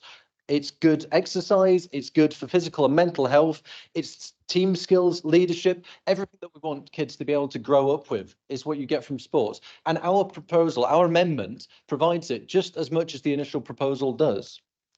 We want people to be happy in the park, we want people to be able to use the park, but equally, we need to bring along the community. Residents need to be happy in their homes as well as on the park. We've heard lots of claims about most people support this side, most people support that side. At the end of the day, we've got to do what we think is right. And I think that the amendment that we're putting forward, keeping the grass pitches, but not having the 3G pitches, making it a much more modest scheme, but still providing a real asset to the community, is the best way forward on all sides. Thank you, Mr. Mayor. Thank you, Councillor Darby. Is that seconded? Councillor Shannon? You want to speak on it? No. Yeah, thank you. Councillor Rawlinson? We're not making the rules of this game. Question is, why don't we know? Because we're not making the rules. It's not our game. We're playing a game here that the Lib Dems actually claimed credit for in their leaflet, saying they were pushing us to make a bid. And they've supported this scheme all the way along until today. I wonder why. Let me just clarify what I said earlier. Right? If the Lib Dems are your heroes, you're struggling already. Now, let me just clarify. I didn't say we couldn't change the scheme. I said, if the amendment goes through and we go back with a change scheme, we don't know what will happen. That's still the same. There's no, I fully expected some members to muddy the waters, to try and confuse it and to say, oh, why don't you know? And yeah, it'll be all right or whatever. We don't know the answer to that. It's not our game. We're just trying to get this huge amount of money for Preston. This is what's there. We're doing what you told us to do. So get on board.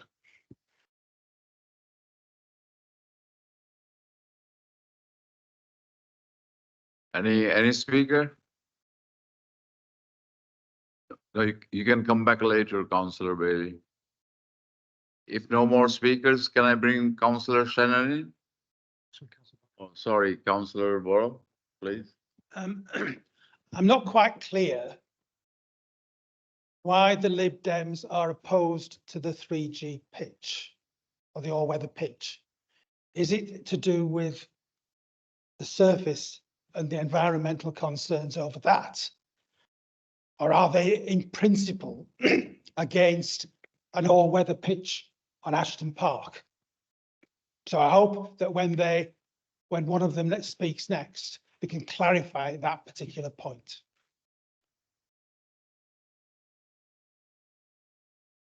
So if there is no more questions, then can I bring Councillor Shannon, please?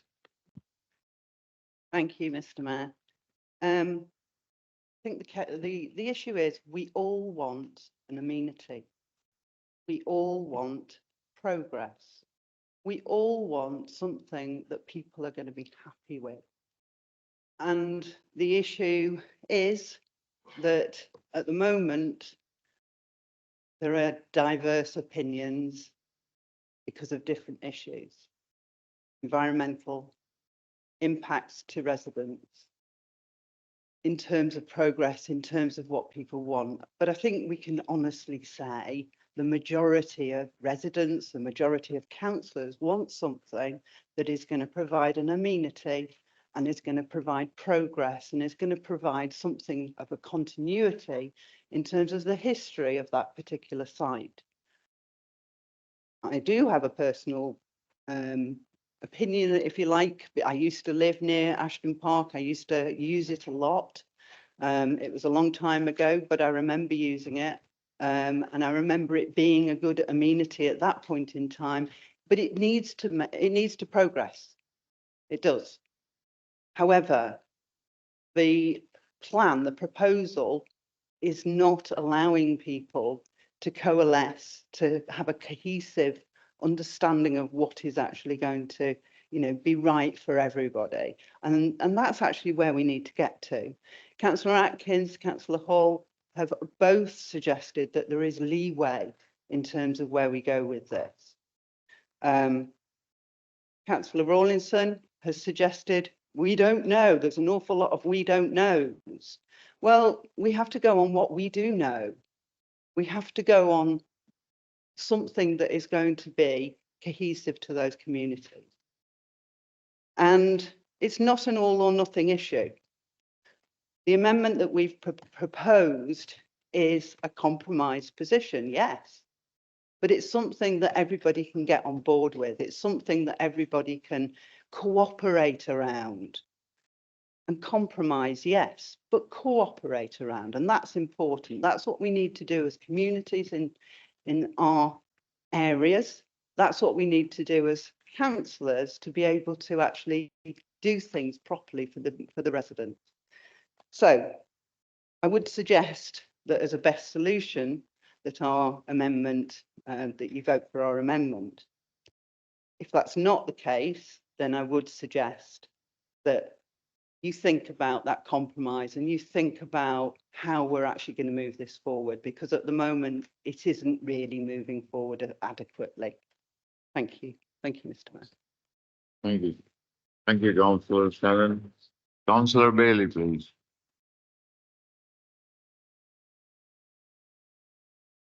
It is quite interesting because I do think the Lib Dems are really trying to do some politicking with this. At first, they printed out a leaflet and distributed it around areas of Preston saying they absolutely supported this scheme. And as I mentioned previously, ex-councillor Jewell had a photo wearing a 1980s Brazilian top with a football at Ashton Park, saying that they'd lobbied the Labour group to put this football pitch on the park.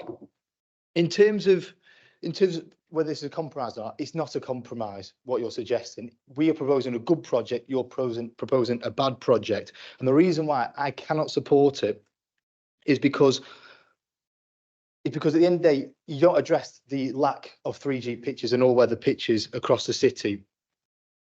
You also lose the social aspect that comes with the actual design. So you lose all the community benefits that will come with this project. And on top of that, it will cost this council up to £153,000 per year. We then also have the risk, as Councillor Rawlinson has mentioned, of losing not just the money for Ashton Park, but the risk of losing all the 24 million for the others. And yes, it is still a risk. That is why I cannot support this, and therefore our proposal makes common sense. We will still deliver the community aspects that we promised residents at the not costing this council money. The Lib Dems proposal, it was cost negative and has little impact in terms of the local area. Therefore, I cannot support their amendment. Thank you, Mr. Mayor.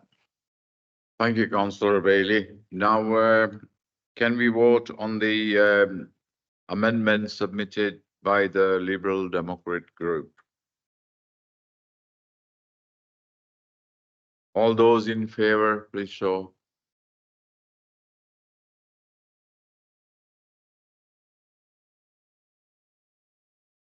All those against?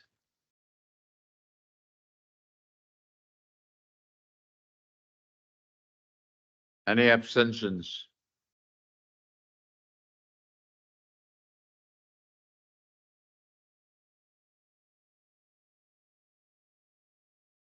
Okay, defeated.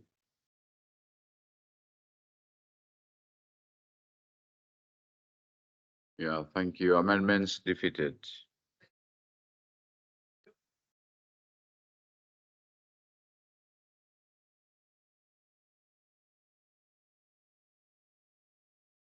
Mr. Mayor, we need 2 requests for a named vote to proceed. I'm happy to second that. We will move with a named vote when we come to the vote on the substantive motion, Mr. Mayor. Yeah, that's okay. Thank you, Councillor Hull. Councillor Bailey, do you want to come back before we move to the vote? Yes, I do. Yeah, sorry to, I guess, take up more people's time, but it's just to come back on some questions that were directed at myself regarding the actual scheme.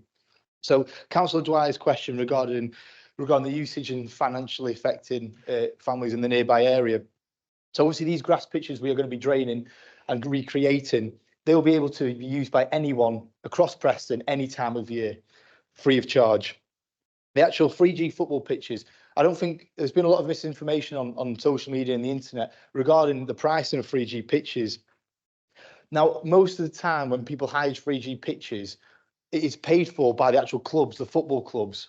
Now, most of these football clubs that I've previously been involved with years and years ago before I was a councillor, they always offered financial incentives to people and families who could not afford for their kids to play football, whether that's reducing their sub fees on a monthly basis or not paying any subs at all. And they had that confidential agreement with the clubs themselves. These are the clubs that then we using this AstroTurf pitch for their kids to play on. And therefore, you've got kids playing on this, arguably for free. It's the clubs that are playing. And then when you hire out an AstroTurf pitch, if 22 people want to get together to have a kickabout and they hire it and they split the costs, it is cost effective. So I just want to alleviate Councillor Dwyer's concerns on that. Just coming to Councillor Peter Kelly's comments in terms of provisions for young people. Yes, we need more sporting facilities for young people, and obviously this addresses this, along with the other 3 parks that we are invested in. But also as well, there's a clear need for more pitches for people to be able to play on all year round. Far too many times across the city from October all the way to February, March time, football matches every weekend are cancelled, training sessions are cancelled. Therefore, kids, young people, old people, everyone who gets involved in sport cannot go and play football or other sporting activities, which means they are at home, not exercising and potentially affecting their mental health. And then obviously just coming on to the question Councillor Atkins asked regarding the compromise. In theory, if this council rejected this proposal, the compromise would be what the Lib Dems amended, watering it down and looking at another option. But that option, which we have considered as a Labour group and everyone as a council here has considered in the report here, as I previously mentioned, would mean it doesn't have the same effect that our proposal does.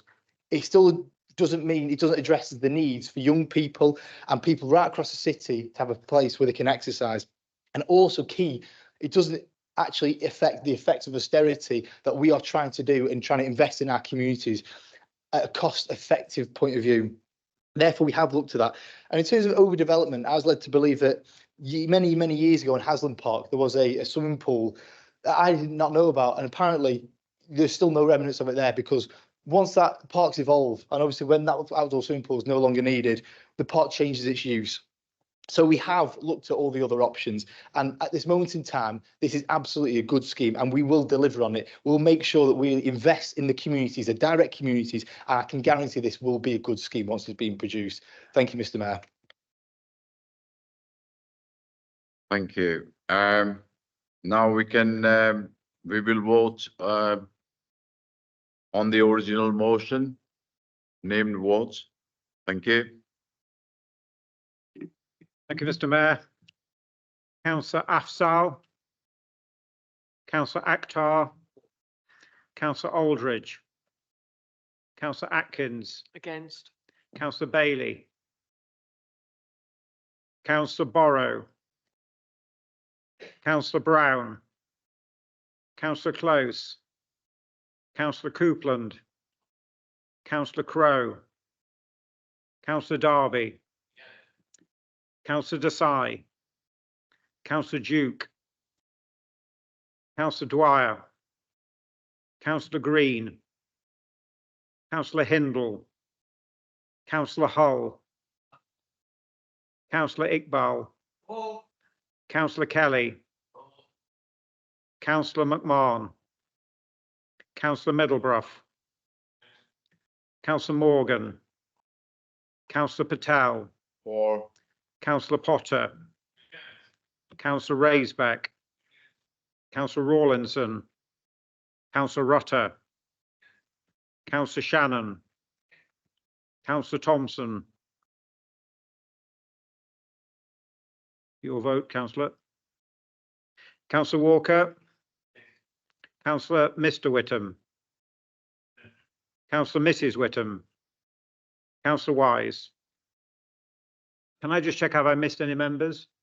Hopefully not. Thank you.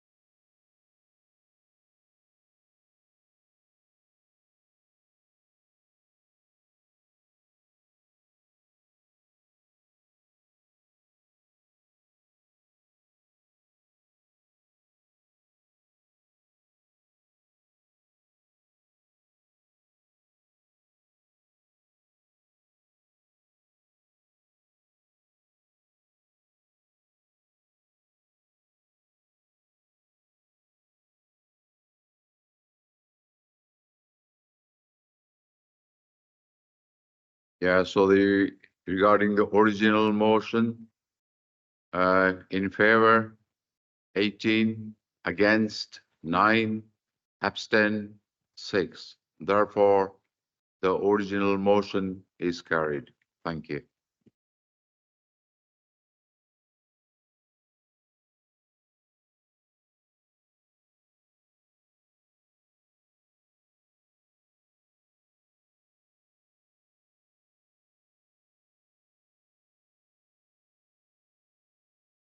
Yeah, so item number 12 is notification of changes to membership of the committees. Are there any changes to be reported? Thank you.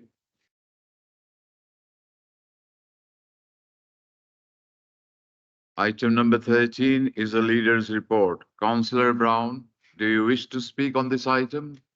Thank you.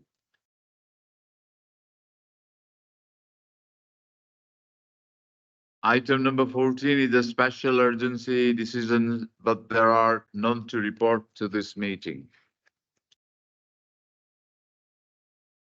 Item number 15, the date of the next ordinary meeting of council is Thursday, 18th of April, 2024 at 2 p.m. in the Town Hall, Preston. Item number 16. Now we need to consider passing the following resolution, that the public be excluded from this meeting during consideration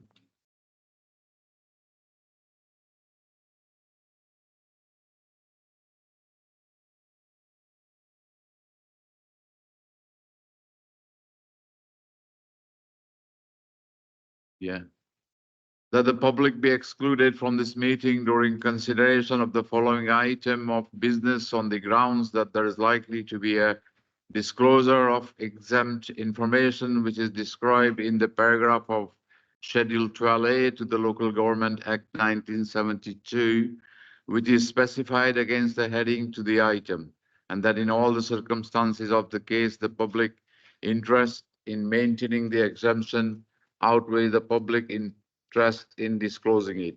Are you all happy to agree the exemption and move to part B? Show of hands. Thank you.